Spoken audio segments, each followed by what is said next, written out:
අපකේම උතුම් මේ ඔබේ නාමය. හාලෙලූයා. උතුම් මේ ඔබේ නාමය. යේසුවේ උතුම් මේ ඔබේ නාමය. මුළු පොළොවේ උතුම් මේ ඔබේ නාමය. බලවත් ඔබේ නාමය. හාලෙලූයා. Oh Yesus වහන්සේ. Orabaka shakaraba. Oria kalabala diakashando. Hallelujah. Balawante obe name. Usas obe name. Khadi natar, rajya natar, bashawa natar, gotre natar, sidu manushya varge atar. Oh hallelujah. Usas obe name. Utum obe name. Mulu polobe. Utum obe name. Balawat obe name. Mulu polobe. Balawat obe name. Usas obe name. Mulu polobe. Usas obe name. Hallelujah. Oh hallelujah. හැමෝම ඒ බලවත් නාමයේ ඉදිරියේ සිටිනා මේ උදෑසන ඒ බලවන්ත තැනත් ඒ බලවන්ත තැනන් වහන්සේට ඔබේ දෑත් ඔසවලා ප්‍රශංසා කරන්න පටන් අරගන්න. මක්නිසාද ඒ නාමය ඔබව අල්ලගෙන හිටියා වූ යක්ෂයන්ව ඉවත් කරලා දැමුවා. ඒ නාමය ඔබේ මරණීය රෝගවල් සුව කරනු ලැබුවා. ඒ නාමය ඔබව කසල ගොඩෙන් ඔසවනු ලැබුවා. හාලෙලූයා. නව ජීවන මාර්ගය උදා කළා. අහසින් යට පොළවෙන් උඩ ඒ බලවත් නාමය යේසුස් වහන්සේගේ නාමය. ඕ රබකා ශකලාබා. හාලෙලූයා. ඒ නාමය දරන තනන් වහන්සේ මේ උදෑසන ඔබමා මැදේ වැඩ සිටිනසේක. හාලෙලූයා. හාලෙලූයා. නමස්කාර කරමු හැමෝම. ඕ රබකා ශකදෝමා ශහෙරා ලිඛදියා ශහෙදිකා තුමාරා. ඕ හාලෙලූයා. හාලෙලූයා. අපි පසස්සමු ස්වාමිනේ. ඕ බානර්ගය ඔබ බලවන්ත. හාලෙලූයා. හාලෙලූයා. ඕ රබකා ශිකදු මරවලවලදියා. මුළු පොළවේ තේජාන්විතවූ නාමය. මුළු පොළවේ ජයග්‍රාහික නාමය.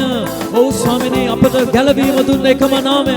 අහසින් යට පොළවෙන් උඩ මිදීම ගැලවීම උදෙසා තිබෙන එකම නාමය. වෙන කිසි නමක් නැත. ස්වාමිනේ ඔබගේ නාමය පමණ. Hallelujah. Oh, namaskar veva, namaskar veva, namaskar veva, namaskar veva. प्रशंसा वेवा जय ग्रहणे देविदु नवे स्वामिने राजुंगे राजतुमा नवे स्वामिने ओ हालेलुया हालेलुया हालेलुया ओ राका बाबा बाबा का शखालाबा लिखा दुमारा का शखा दुमारा बाका दो ओ हालेलुया हालेलुया ओ हालेलुया अभी ओबगे नामे पाससमो ओ मुलु फलवे जय ग्राहिक नामे यहोवा यारे ओ हालेलुया यहोवा शमा यहोवा राफा ओ हालेलुया अभी ओब नमस्कार करने वो स्वामिने हालेलुया प्रशंसा वेवा ओ रबा शिखदु मारा वाला दिया हालेलुया ओबगे जय ग्रहण गन अभी वහන්සේ प्रशंसा करනවා කාලයන්ද ප්‍රස්තාවල්ද වෙනස් කරන දෙවියන් වහන්සේ ඔබ වහන්සේ මේ ස්වාමිනේ ඕ ඔබගේ දරුවන් හැටියට අපව කැඳවා ගැනීම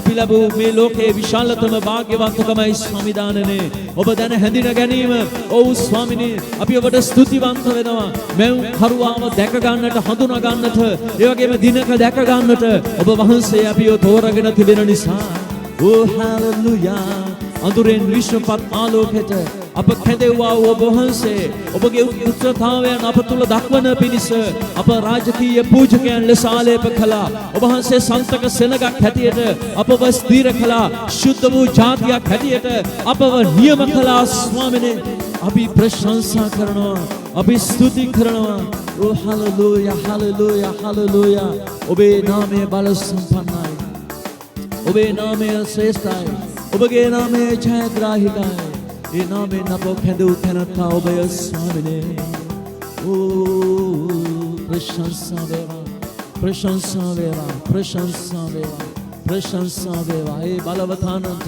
මේ උදෑසන අපි දිගටම ප්‍රශංසා කරමු. අපි නම දෙමු ඒ බලවතානන්ගේ නාමය. හලෙලූයා. ඒ නාමය හැර වෙන අන් කිසි නාමයක් ඔබ ජීවිත වෙතට ආවේ නැහැ. ඔව් සෙනෙහවන්තය, ඔබ බොහෝ නාමයන් වලට ඔබ පැසසුම් දීගෙන ඉන්නට ඇති උන්වහන්සේ හැඳින ගන්නට පෙර. නමුත් ඒ කිසිම නාමයක් ඔබට ජීවනය ගෙනාවේ නැහැ. ඒ නිසා සදාතනික ජීවනය ඔබට මට ගෙනාවා වූ එකම නාමය අපේ යේසුස් වහන්සේගේ නාමය පමණයි. හලෙලූයා. අපි අත්පොළ සන්නාදයක් දෙමු ඒ නාමයට. හලෙලූයා. ඕ හලෙලූයා. අපි ගායමු ඒ සුවිශුද්ධ වූ නාමය, ඒ ධර්මිෂ්ඨ වූ නාමය, ඒ උතුම් වූ නාමය ජේසුස්.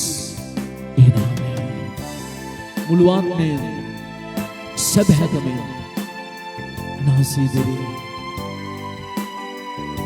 හලෙලූයා. අපේ එක නාමය මා දිවිතුරා සමදනම් ඉස්නමයි ඒ නාමයට දිවි පරදවා මට පෙම් කළා ජීවිතයටත් වඩා. ඇගේ එක නාමය මා දිවිතුරා සමදනම් ඉස්නමයි ඒ නාමයට දිවි පරදවා මට පෙම් කළා ජීවිතයටත් වඩා. දැත් ඔසවලා ගායමු නාමය. සුවිශුද්ධ වූ නාමය, ධර්මිෂ්ඨ වූ නාමය, උතුම් වූ නාමය යේසුස්. ඒ නාමය සුවිශුද්ධ වූ නාමය, ධර්මිෂ්ඨ වූ නාමය, උතුම් වූ නාමය යේසුස්. ඒ නාමය ඇතේ එක නාමයයි මා දිවිතුරා. ඔව් ස්වාමී, නෑ වෙන කිසිම නාමයක් ඔබ වහන්සේගේ නාමය. හලෙලූයා. ඒ ජීවිතවලට ඔබ සමීප දිවි පරදවාමට පෙම් කළා දිවි හිමියෙන් මට ආදරය කළා. සේනාවල දෙවියන් වහන්සේ, සේනාවල දෙවිඳුන් ස්වාමින්ගේ ස්වාමී හැසසුමෙහි හිමිතුන් රාජුන්ගේ රාජු. හැමෝම ගායමු.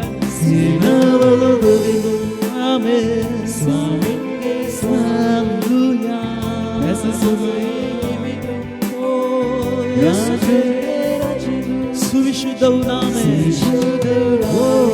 ධර්මිෂ්ඨ වූ නාමය, උතුම් වූ නාමය.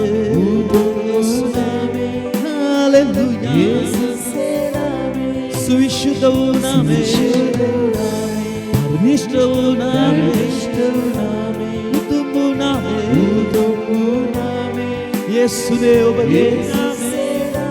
ඕ සේනාවල දෙවිඳුන් ඔබම. හලෙලූයා. පැසසුමේ රජුරු ඔබ. ඕ ස්වාමිනේ හලෙලූයා. සේනාවල දෙවිඳුන්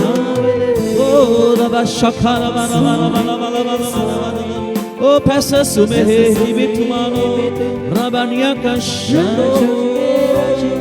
Oh, hallelujah, hallelujah. Oh, diakashiriya kadoma bala diakash. Hallelujah, hallelujah. Oh, rabashikaduma Dikala bala baka shikando mara bala bala bala bala bala bala bala bala bala lidi mera la bala bala bala bala bala bala bala bala bala bala baba baba baba baba baba baba shatala bala dia lodi malaha dia pashed hallelujah. Oh, hallelujah. Hallelujah. ඔබ අන්‍ය භාෂාවෙන් කතා කරන්න පටන් අරගන්න. අන්‍ය භාෂාවෙන් ප්‍රශංසා කරන්න. ආත්මේ ජලිත කමින් ඒ ගින්න ඔබ තුල දැල් වෙන්නට ඕන මේ උදෑසන. Oh, hallelujah. Oh, rakaba baba mama so. Hallelujah. Oh, rakashikadu mara mala mala mala mala mala mala mala mala mala baba. Likadu mara bakala bala dianga shakadu mara mama mama so. Hallelujah. Hallelujah. Oh, Shuddhaatmayaනේ ඔබ අප සමග නිසා අපි ඔබ වහන්සේට ස්තුති කරන්නෙමු. Oh, hallelujah, hallelujah. ප්‍රශංසාවේ බලවතානනි. Oh, යුදාවේ සිංහය ඔබයි. Hallelujah. නමස්කාර වේවා.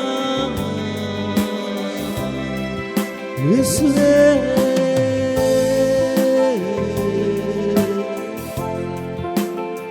Oh, namaskar veva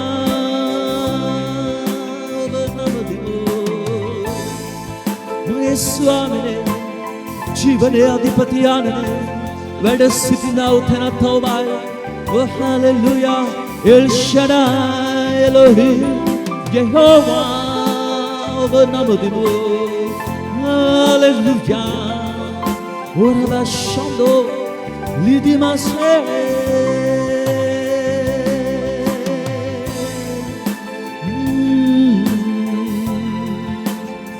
Rabashekatu ahlatu Ladika al mahashekatu mera Likando hashehidima La iladu mashikando maraba Oridima se Lehado kashehidia. Oh, hallelujah. Oh, benamadimu Oh, benamadimu Sarubaladadi obaba Nudasana Mage mulu atmen, mage mulu buddhiyen, o mage mulu shaktiyen, mao benamadimi swamini. Hallelujah, hallelujah, hallelujah, hallelujah, hallelujah. Namaskar veva. शुद्धात्म्याने මේ වෙලාවේ ඔබ වහන්සේ අප අතරින් ඉන්නව ස්වාමිනේ. Oh, hallelujah. අපේ පැසසුම නැමදුම මැද්දේ ඔබ වැඩ සිටිනවා ස්වාමිනේ. Oh, hallelujah. Hallelujah. නමස්කාර වේවා. නමස්කාර වේවා. නමස්කාර වේවා ඔබ වහන්සේගේ ශ්‍රේෂ්ඨ වූ බලවත් වූ නාමයට. Oh, Yesune. Orabaka shikatu mara lika shehedi marabakaladia. Hallelujah, hallelujah, hallelujah. Bidigatama namaskar karamu unhanse. Oh, prashansa veva.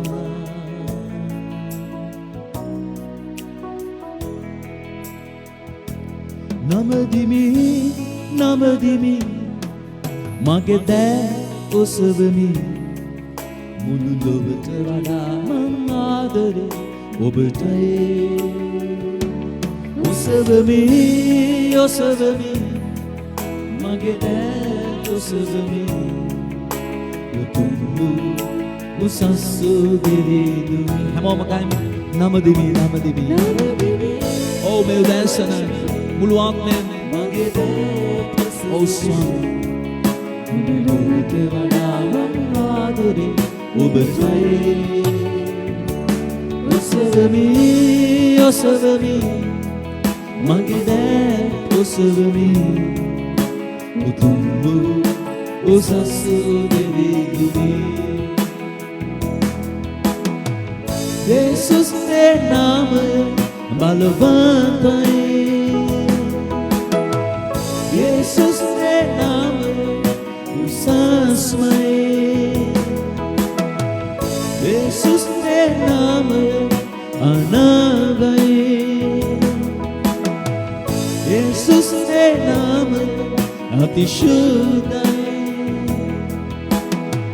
Jesus te nama balvanta hai. Hallelujah. Jesus te nama usasmai, usasmai. Jesus te nama anagai, anagai. Jesus te nama atishuddhai. Sarvaladari Mulu vishwe मैं उमखारू आवाय मैं उमखारू तुम्हारी අන්සැමට වඩා ඔබේ නාමය උසස් යේසුස්ගේ නාමය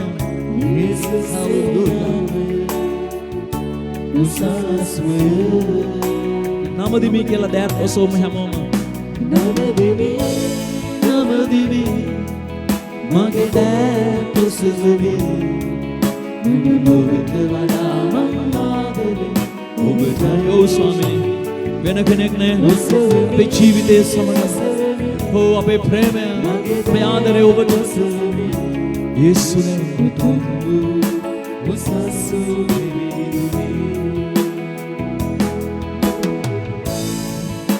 උසස්සු දෙවිදුනේ අපි ගාමු යේසුස්ගේ නාමය බලවත් කියලා යේසුස්ගේ නාමය බලවන්තයි යේසුස්ගේ නාමය උසස්මයි යේසුස්ගේ නාමය අනර්ගයි යේසුස්ගේ නාමය අතිශය යේසුස්ගේ නාමය බලවන්තයි ඔබගේ නාමය යේසුස්ගේ නාමය උසස්මයි යේසුස්ගේ නාමය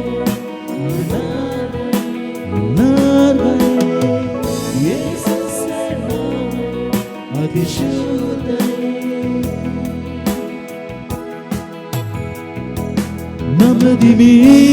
නමදිමි මගේ දෑත් ඔසවමි ඔබගේ අභිමුඛයේ ස්වාමී හලෙලූයා ඕ යේසුනේ ඔසවමි හලෙලූයා මගේ දෑත් ඔසවමි උසස්සු දෙවිදුනේ හලෙලූයා නමදිමි ඔබගේ මගේ දෑත් ඔසවමි ඕනේ ඔබගේ කෙනෙක් නෙලෝකේ හලෙලූයා ඔසවමි ඔබගේ නාමය මගේ දෑත් ඔසවමි උතුම් උසස්සු දෙවිදුනේ උතුම් උසස්සු දෙවිදුනේ උසස්සු දෙවිදුනේ හලෙලූයා ඕ හලෙලූයා නමස්කාර වේවා හැමෝම ඕ හකෂේකදෝ උරියකදුමංගෂේලේ ඕ නමකල බල බල බල බල බල බල බල බල බල ඕ හලෙලූයා හලෙලූයා ඕ නමෂේලේ Lidi meralaba kashikado marabaladia kaso Onamadi muswami Hallelujah Oh hallelujah hallelujah Uriakado kashikado maraladi kaso Oh Israel ge devdune bulu palave swami ඔබගේ නාමය ඔසවමි හලෙලූයා ධර්මිෂ්ඨය ඔබ ශුද්ධ සේනාවල දෙවිඳුනේ නමස්කාර වේවා hallelujah බෂ්ඨෝ රිදිමස්වේ යෂන්දේ ලිකඳුමරාකදියකෂෙහෙදි ඔරියන්තෝ Hallelujah, oh benamadimu swami. Hallelujah, oh bevada sitina sekya. Namaskar obage, prashansa obate. Sinavala devidune, sinavala devi swami. Obashude, obashude, obashude. Hallelujah, namaskar veva, oh Sudhamani.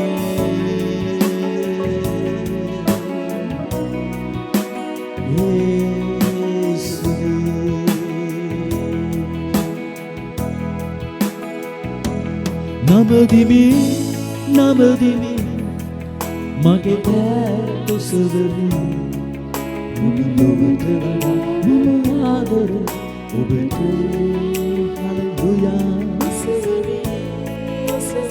හැමෝම දෑත් ඔසවන උන්වහන්සේට කතා කරන්න ඔබගේ වචන වලින් මේ ගීතිකාවේ වචනත් එක්ක උන්වහන්සේට කියන්නේ මම නමදින ඔබ වහන්සේ කියලා ඔබේ දෑත් ඉහළට ඔසවලා උන්වහන්සේට කතා කරන්න හැමෝම මගේ දෑත් ඔසවමි නිවදෑසන ලොවට වඩා යේසුස් ඔබට ඔසවමි ඔසවමි මගේ දෑත් ඔසවමි උතුම් උසස් උතුම් උසස් උතුම්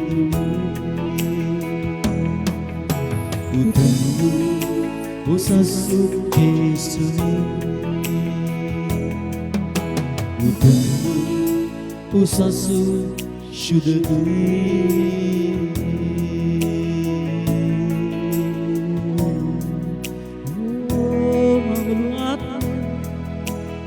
ඔබගේ දිව්‍ය අභිමුඛේ ඔබ නමදිමු ස්වාමී ඔබ යහපත් ඔබ බලවත් ඔබ ශුද්ධ ඔබ ශුද්ධ ඔබ ශුද්ධ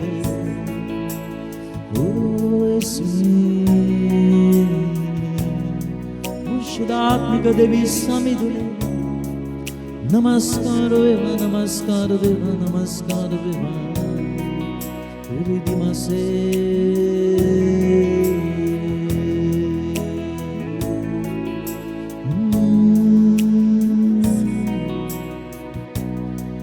नमस्कार स्वामी ने दयासन स्वामी आप मुलु आत्मेन मुलु शक्तियन मुलु बुद्धि आप वහන්සේ පමණක් නමස්කාර කරමු මුළු පොළවේ නැමදුම පැසසු බලවන්නට වටිනා වූ එකම තැනන් වහන්සේ ඔබම අදෘශ්‍යමාන තලයේ ඔබ වහන්සේ වැඩ සිටිනසේක මේ ප්‍රශංසාව වහන්සේට අපි ඔසවනවා යේසුස් වහන්සේගේ නාමයෙන් ඒ ශුද්ධාත්ම අනුග්‍රහය කරනකොටගෙන පියාණන් වහන්සේගේ සිංහාසනයේ වෙතට අපේ නමස්කාරය ඔසවනවා මුළු ආත්මෙන් ඔබ වහන්සේට නමස්කාර කරනවා ඔබට නමස්කාර වේවා ඔබට නමස්කාර වේවා ඔබට නමස්කාර උතුම් දෙවි පියාණන් ආමේන් ආමේන් හලෙලූයා දෙවියන්වහන්සේට ප්‍රශංසා වේවා හැමෝම වාඩි වෙන්න අපි උන්වහන්සේගේ වචනේ වෙතට ඇතුල් වෙන්නට යනවා වචනේ මෙනෙහි කිරීමේ කාලය ඔබ නැවත නැවතත් හැමෝම ඊටම ආදරෙන් පිළි අර ගන්නවා මේ අනර්ග උදෑසන ආමෙන් හලෙලූයා ඔබ සතුටින් ඉන්නවා කියලා විශ්වාස කරනවා දෙවියන් වහන්සේ ඔබට ආදරය කරනවා ආමෙන් උන්වහන්සේ ඔබට ප්‍රේම කරනවා උන්වහන්සේගේ ආදරයෙන් තමයි ඔබව මාව කැඳවගෙන තිබෙන්නේ ඉතින් මේ ආදරය තුල මේ ප්‍රේමය තුල උන්වහන්සේ අපට සූදානම් කරලා තිබෙනවා එක ගමනක් ඒකට අපි කියනවා ඇදහිල්ලේ ගමන දෙවියන් වහන්සේ දහසක් අතරින් දසදහසක් අතරින් අපිව කැඳවගෙන උන්වහන්සේගේ වචනය අපට දීලා මේ වචනයත් එක්ක හැඩ ගැසිලා ඇදහිල්ලේ ගමනක් යන්න උන්වහන්සේ අපිව තෝරගෙන තිබෙනවා. ඉතින් මම ඔබට හැමදාම කතා කරන දෙයක් මේක අලුත් ජීවනයක්. ආමේන්. අපි ගමන් කරන්නේ පෙර අපි ගමන් නොකළ මාර්ගයක. ඉතින් ඒ නිසා අපි තේරුම් අරගන්නට අවශ්‍යයි. අපි මේ මාර්ගයේ ගමන් කරන විට කොහොමද හැසිරෙන්නට ඕනේ? කොහොමද ක්‍රියා කරන්නට ඕනේ? දෙවියන් වහන්සේගේ වචනය මොනවද අපිට කතා කරන්න කියන කාරණාව ඉතා ගැඹුරින් අපේ හදවත් වලට ඇතුල් වුණොත් ධනවාද ක්‍රිස්තුස් වහන්සේ බලාපොරොත්තු වෙන ඒ ජීවිතය අපට ලැබෙනවා. කී දෙනෙක් ආමෙන් කියන්න යනවාද? නමුත් අපිට ජන්මෙන් හුරු වුණු ජීවිතයක් තිබෙනවා. අපිට අපේ පාරම්පරිකව પરම්පරාව තුලින් අපිට පැමිණුණා වූ ජීවිතයක් තිබෙනවා. මේ ගමනට බයිබලයේ කතා කරනවා මාංශික ගමන කියලා. ඉතින් මාංශයේ දේවල් කියලා. ඉතින් ජම්මික දෙයට මාංශික දෙයට ආත්මික දේ ග්‍රහණය කරගන්න බෑ. ඉතින් ඒක ගැටලුවක් ඒක බාධාවක්. ඉතින් ඒ නිසා දේව වචනේ අපට නිතරම කියා තිබෙන දෙයක් තමයි මේ ආත්මීක මිනිස්යාව පැලඳ ගන්න. ආත්මික ජීවිතයට ඇතුල් වෙන්න. ඒක තමයි බයිබලයේ අපට නිතරම කියන්නේ. ඒ නිසා දේව වචනේ අපි ඉගෙන ගන්නට ඕනේ. මේ මානසික තලයක ඉඳලා ආත්මික තලය වෙතට ඇතුල් වෙන්නට අපට සුද්ධ ලියවිල්ල අවශ්‍යයි. කී දෙනෙක් ආමෙන් කියන්නේ නැනවද? අද බොහෝ දෙනෙක් දෙවියන් වහන්සේගේ වචනයත් එක්ක ගනුදෙනුවක් නැති නිසා ආත්මික මාර්ගයේ කුමක්දයි කියලා ඔවුන්ට වටහා ගන්නට බැරි වෙලා තිබෙනවා. ඒ නිසා දෙවියන් වහන්සේව දැන ඇඳිනගෙනත් මානසික ක්‍රියාකලාපත් එක්ක හැසිරෙන හින්දා ඔවුන්ට ආත්මික තලයේ ජයග්‍රහණ අත්පත් කරගන්න බැරි වෙලා තිබෙනවා. ඒ නිසා මේ උදෑසන තවත් මම කැමැති ඔබව සන්නද්ධ කරන්න ඔබ ආත්මිකයෙක් හැටියට ආත්මික ජීවියෙක් හැටියට ඔබ මේ පොළවේ කොහොමද හැසිරෙන්නට ඕන කියලා. දන්නවද ඔබ ආත්මික ජීවියෙක් කියන්නේ හැමෝම මම ආත්මික ජීවියෙක්. දැන් කවුරු හරි මොනවා හරි හිතන්න එපා ජීවියෙක් කියන්නේ නිකන් පණුවෙක් වගේ එකෙක් නේ. ඔබ පණුවෙක් නෙමෙයි. සමහරු යාඥා කරද්දී නම් කියනවා ස්වාමීනි මම පණුවෙක්. මම දුවිල්ල නේද? ඉතින් මේ මං වැඩක් නැහැ කියලා. නමුත් ඒක දෙවියන් වහන්සේගේ වචනේ අනුමත කරන්නේ නැහැ. ඔබ පණුවෙක් නෙමෙයි. පණුව දෙවියන් වහන්සේ වෙනම මැව්වා. ඉතින් ඔබ දෙවියන් වහන්සේගේ ස්වරූපයෙන් සමානත්වයෙන් හැදූ මිනිසෙක්. ආමෙන්. හලෙලූයා. ඉතින් පණුව හැදුවේ නැහැ දෙවියන් වහන්සේගේ ස්වරූපයේ සමානත්වය දීලා. ඒ නිසා ඔබට කියන්න බෑ මම පණුවෙක් කියලා.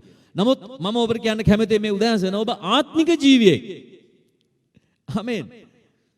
එයි මම එහෙම කියන්නේ මේ මාංශය අපට දෙන ලද දෙයක්. දැන් මම ප්‍රශ්නයක් අහන්නද? ඔබ මේ පොළවට එන්න ඉස්සර වෙලා ඔබ හිටියද නැද්ද? මොකද කියන්නේ? බයිබලෙන් උත්තරයක් දෙන්න නිකන් ප්‍රඥාවෙන් උත්තරයක් දෙන්න නැතුව මේ පොළවට එන්න ඉස්සර වෙලා ඔබ හිටියද නැද්ද? මම විශ්වාස කරනවා මම හිටියා කියලා. මම මව්ගේ කුසට එන්න ඉස්සරලා මම කියන කෙනා හිටියා. දෙවියන් වහන්සේ මාව හදන්න ආරම්භ කළේ මව් කුසින් නෙමෙයි. රයිට්? දෙවියන් වහන්සේ මාව හදන්න ආරම්භ කළේ කවදාද කියලා මම දන්නේ නැහැ. හරිද? හැබැයි මම මාංශගත වෙන පිණිස දෙවියන් වහන්සේ මව කුසට මාව එව්වා. උන්වහන්සේ මොනවද යෙරමියාට කියන්නේ? උන්වහන්සේ යෙරමියාට කියනවා නුඹගේ මවගේ කුසේ නුඹ සෑදෙන්න ප්‍රථමයෙන් මම උඹව අනාගත වක්තුරු කෙනෙක් හැටියට මොනවද කියන්නේ? ආලේප කළා. වව්. අනාගත වක්තුරු කෙනෙක් හැටියට ආලේප කරන්න මිනිසෙක් ඉන්න එපා. ජීවියෙක් ඉන්න එපා. එතකොට මම මානසික ජීවියෙක් වෙන්න ඉස්සෙල්ලා මම මොන ජීවියෙක්ද වෙලා ඉඳලා තියන්නේ? මම ආත්මික ජීවියෙක් වෙලා ඉඳලා තියෙනවා. හලෙලූයා. හැබැයි මට ඒ ගැන මොකුත් දන්නේ නැහැ. ඒ කියන්නේ මම දෙවියන් වහන්සේගේ අභිමුඛයේ හිටිය ආත්මික ආකාරයෙන්. හැබැයි මම මේ ඒ ගැන මට කිසි මතකයක් නැහැ. මම දන්නේ නැහැ. මම හිතන්නේ ඒ ස්විච් එක උන්වහන්සේ ඕෆ් කරලා තමයි තියන් ඉඳලා තියෙන්නේ. නමුත් අපි ආවා මව් කුසට. ඒ දෙවියන් වහන්සේ එව්වා මේ ආත්මය මව් කුස වෙතට. ඊට පස්සේ ඒ කුස ඇතුලේ මේ ශරීරයට අපි දැම්මා. ඒ ශරීරයෙන් බිහි වුණා. දැන් මේ ලෝකේ අපිට ජීවත් වෙන්න පුළුවන්. ඒ නිසා මොකද මේ පොළව භුක්ති විඳින්න බෑ ආත්මික ජීවින්ට. පොළව භුක්ති විඳින්න පුළුවන් මානසිකත්වයට. හරිද? මේ පොළවේ කැම බීම මේවා නේද? ඒ භුක්තිය දීලා තිබෙනවා. ඉතින් නමුත් අපි ඇතුලේ ජීවත් වෙනවා අර දෙවියන් වහන්සේ එවනු ලැබුව ආත්මික ජීවියක්. ඒකයි බයිබලයේ කියන්නේ නේද? ස්වාමින් වහන්සේ අපිව මේ පොළවට එව්වා. නැවත ස්වාමින් වහන්සේ අපිව ගන්නවා. හලෙලූයා. ඉතින් දේශනාකාරය කියනවා නේද? උන්වහන්සේ දුන්නු ආත්මය උන්වහන්සේ වෙතට යන්න ඉපර උන්වහන්සේව සීකරන්න. එහෙනම් ආත්මය කොහෙන්ද ආවේ? ආත්මය ආවේ දෙවියන් වහන්සේ ගාවෙන්. හලෙලූයා. එහෙනම් ඔබට ආත්මයක් දුන්නා ඔබේ මෙවුන්කාරය. එතකොට මේ ආත්මය කොහෙන්දද ආවේ? මහමුද ඉඳලාද? නෑ. කොහේ හරි මේ මිසර දේශේ ඉඳලාද? එහෙම නැත්නම් ආර්ටික් සාගරේ ඉඳලාද? නෑ. ඔබේ ආත්මය ආවේ දෙවියන් වහන්සේ ළඟ ඉඳලා. එහෙනම් ඔබ දෙවියන් වහන්සේ ළඟ හිටියේ කොහොමද? ඒකයි දේශනාකාරය කියන්නේ. ආත්මය එක දුන්නා වූ දෙවියන් වහන්සේ වෙතට හැරියන්න ප්‍රථමයෙන්. ඉතින් ආත්මය දුන්නේ දෙවියන් වහන්සේ. එයාගේ හස්තෙන් එයා අපිව මවලා තිබ්බා. ඒකයි බයිබලයේ කියන්නේ ලෝකවල මවන්න ප්‍රථමයෙන් ක්‍රිස්තුස් වහන්සේ තුල අපව නියම කළා කියලා. ඔබ කී දෙනෙක් ඒක විශ්වාස කරනවද? ඔබ අදහන්නේ මේ ලෝකේ මවන්න ප්‍රථමයෙන් ක්‍රිස්තුස් වහන්සේ ඔබව වෙන් කරලා තිබු නිසායි. ඔබ ගැන සැලසුමක් තියෙනවා. ඔබ නිකම්ම ජීවියෙක් නෙවෙයි. ඔබ උන්වහන්සේගේ සැලැස්මේ මිනිසෙක්. එපිස් 1:4 කියනවා ලෝකවල මවුන්ට ප්‍රථමයෙන් ක්‍රිස්තුස් වහන්සේ තුල අප වෙන් කරලා ඒ ආත්මික ආශිර්වාද වලින් අපව ආශිර්වාද කරලා තිබෙනවා කියලා. ඒ නිසා අර ගුලිටිගේ නිශාන්ත ගීතිකාවක් කියනවා පෙර නියම ලෙසින් අපිව උන්වහන්සේ තෝරාගත්තේ. පෙර නියම කරලා තිබුණ විදිහට අපිව ගත්තේ. එහෙම නැතුව දෙවියන් වහන්සේ හිතලා පොළොව බලලා අරමිනිය මංගාවඩෙන් මෙමිනිය මංගාවඩෙන් අරමිනිය මංගාව නෑ යා හොඳ නෑ අරෙන් එහෙම දෙවියන් වහන්සේ මොහොත බලලා ඔබව තෝරාගත්තේ නෑ. ඔබේ දුක බලලා වේදනාව බලලා උන්වහන්සේ තෝරාගත්තේ නෑ. උන්වහන්සේ තෝරාගත්තේ ඔබ මවන්නත් පෙර ඔබ මව කුස්සිය හදන්න ප්‍රථමයෙන්. දුක වේදනාව ආපු එක ඇත්ත. යක්ෂ ආත්ම ඔබ අල්ලගෙන හිටපු එක ඇත්ත. හැබැයි ඔබ නියම කළ යකෙක් ඔබට ආපු හින්දා නෙවෙයි. කවුරු හරි කියන්න පුළුවන් හොඳ වෙලාවට මට ලෙඩක් ආවේ ඒ හින්දා මම ගැලවීම ලැබුවා ඒ හින්දා යේසුස් වහන්සේ දැනගත්තා කියලා. මම ඒව ප්‍රතික්ෂේප කරනවා. ඔබ ලෙඩක් ආපු හින්දා නෙමෙයි ඔබ යේසුස් වහන්සේ දැනගත්තේ. රයිට් ඔබට පිළිකාවක් ඇවිල්ලා හොඳ වුණ හින්දා නෙමෙයි ඔබ යේසුස් වහන්සේ දැනගත්තේ. ඔබ ගෑඟේ යකා දුරුණ හින්දා නෙමෙයි ඔබ යේසුස් වහන්සේ දැනගත්තේ. හරිද? ඊට පෙර දෙවියන් වහන්සේ ඔබව නියම කරලා තිබෙන මිනිසෙක්. කිදෙනෙක් ආමෙන් කියන්නේ යනවද? හලෙලූයා. එහෙනම් ඔබ වටිනා කෙනෙක් නේද? දෙවියන් වහන්සේ ඔබව සුවිශේෂී විදිහට කැඳවගත්ත මිනිසෙක් නම් ඇයි ඔබ ගැන මේ අධෛර්යමත් වචන කතා කරන්නේ? ඇයි ඔබ ඍණාත්මක දේවල් කතා කරන්නේ? ඔබට ප්‍රශ්න කරදර එන්න ඇති. ඒක තමයි ඔබේ ගැලවීමේ දොරටුව උනේ. එක්සෑම් එකක් තමයි වෛද්‍යවරයෙක් බවට පත් කරන්නේ ශිෂ්‍යයෙක්ව. ඊට පස්සේ යාට නාමයක් එනවා උපාධිය ගත්තාම ડોක්ටර් කියලා. රයිට්? ඉතින් අන්න ඒ වගේ සෙනෙහවන්තය ඔබව දෙවියන් වහන්සේ වෙතට කැඳවගත්තු ඒ එක්සෑම් එක තමයි ඔබව අල්ලගෙන හිටපු යක්ෂාත්ම ඔබ ලෙඩ වෙලා හිටපු දේවල් ඔබේ ආර්ථික ප්‍රශ්න ඒවා එක විභාගයක් විතරයි. රයිට්? ඔබ ඒ මැද්දේ ස්වාමීන් වහන්සේගේ හස්තය ඔබ අතගසලා ඒකෙන් ඔබ එළියට අරගත්තා. දැන් ඔබව උන්වහන්සේගේ දරුකම තුල තබා තිබෙනවා නියමට. ආමෙන්.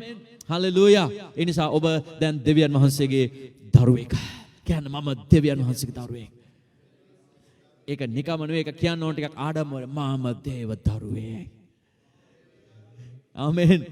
හලෙලූයා. ඉතින් කොච්චර ආඩම්බරෙන් ඒක අපි ප්‍රකාශ කරනවා. මේ රටේ ජනාධිපතිවරු නේද? ජනාධිපතිලගේ දරුවෝ ඇමතිතුමාලාගේ දරුවෝ උන්ගේ අනන්‍යතාවය කියන මම මහවල් ඇමතිගේ පුතා නේද? එහෙම කියනවා. ඉතින් අපි දෙවියන් වහන්සේගේ දරුවෝ. ආමෙන්. හලෙලූයා. ඉතින් අපිට ගමනක් දීලා තියෙන උන්වහන්සේ. මම කැමති දේශනාවට අවතීර්ණ වෙන්න අද දවසේ. ඉතින් අපිට මේ පොළවේ මාංශයට ආයු කාලයක් දීලා මේ පොළවේ ගමනක් අපිට දීලා ඒ පොළවේ ගමන අවසන් වුණාට පස්සේ තමයි අපිව රාජධානියට කැඳවගන්නේ. පොඩි ජර්නි එකක් මේක ගමනක්. ආමෙන්. මේ ගමන දැන් පවුල එක වෙලාවක කියනවා අවසානයේ මම ඒ ගමන දැන් නිම කරන්න කාලේ මගේ ඉක්ුත් වීමේ කාලේ දැන් ඇවිල්ලා තිබෙනවා. මම යහපත් යුද්ධය යුද්ධ කළා. මම මගේ ඇදහිල්ල ආරක්ෂා කළා. මම මගේ දිවීම කෙලවර කරා. ඒතර ඔහු කියනවා මම එක යහපත් යුද්ධයක් කරමින් මම ඇදහිල්ල ආරක්ෂා කරගන්නමින් මම එක දිවීමක නිරත වුණා. දැන් මගේ දිවීම අවසන් වෙන්න කාලය ඇවිල්ලා තියෙනවා කියලා. එහෙනම් ඔහු ගමනක් ගැන කතා කරන්නේ.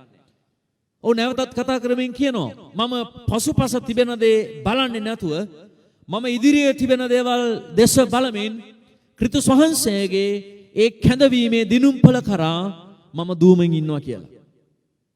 එහෙනම් ඔහු මම මේක ගමනක් කිව්වට පවුල්තුමා අපට කියනවා මේක එක දිවීමක්. දැන් මේ ගමනේදී නැත්නම් මේ දිවීමේදී දෙවියන් වහන්සේ අපට වචනය දීලා තිබෙනවා ඒකට අනුකූලව දුවන්න. දුවන ස්ථානයේ සියල්ලන්ම දුවන නමුත් ඔටුන්න ලබා ගන්නේ ඒ කුසලානේ ලබා ගන්නේ එක්කෙනෙක්.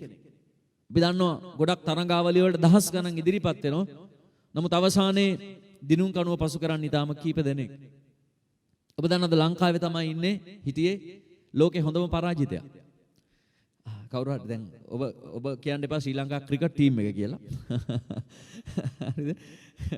ඒක නින්දිත පරාජිත වීමක් නේ. හැබැයි ලෝකේ හොඳම පරාජිත හිටිය ලංකාවේ මැරතන් ධාවන ශූරයෙක් මම හිතන්නේ ජපානයේ වෙන්න ඇති ඔලිම්පික් තරඟාවලියකදී දන්නවද ඔහු මේ තරඟෙට ඉදිරිපත් වුණා. මම හිතන්නේ මට හරියට ඒක මතක නැහැ.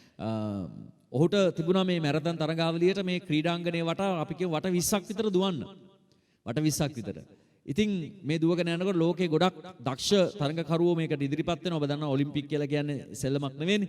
එතකොට මේගොල්ලෝ දුවගෙන යද්දි දැන් මේ තරඟේ පටන් අරගත්ත ශ්‍රී ලාංකික අපේ ක්‍රීඩකයෙක් දුවනවා. තරඟයේ අවසානයේට ළඟා වෙද්දී ශ්‍රී ලාංකික ක්‍රීඩකයා හිටියේ ඒ ජයග්‍රහණය කරපු එයාට ඉස්සරලා ක්‍රීඩකයට වඩා මම හිතන්නේ මේ ක්‍රීඩාංගණේ වට දෙකක් මෙයාට දුවන්න තිබුණා. අපි කියමු 10 දෙනෙක් මේ ක්‍රීඩාවට සම්බන්ධ වුණා කියලා. දැන් පළවෙනිය තරඟය අවසන් කළා, දෙවෙනිය තරඟය අවසන් කළා, නවවෙනිය තරඟය අවසන් කළා. දැන් අපේ තරඟකරු 10 වෙනි අන්තිමයා මෙයා තරඟය අවසන් කරන්න තව වට දෙකක් දුවන්න ඕන වෙලා තිබුණා. ඉතින් කවුරුත් නැහැ, ඔක්කොම තරඟය ඉවර කරලා ඉවරයි. ඉතින් දැන් දන්නවා මෙයා අන්තිමයා කියලා. හැබැයි මොහු ඊගාව වටේ දුවන්න පටන් අරගත්තා. එතකොට ඔබ දන්නවද ඒ ක්‍රීඩාංගණයේ හිටපු මිනිස්සු හූ කියන්න ගත්තා. දැන් මෙයා පෙරදිලත් මොකද මේ දුවන්නේ කියලා. දැන් ඉතින් තරඟය අතහැරලා නිකන් ඉන්න ඕනේ. හැබැයි මොහු දුවනවා.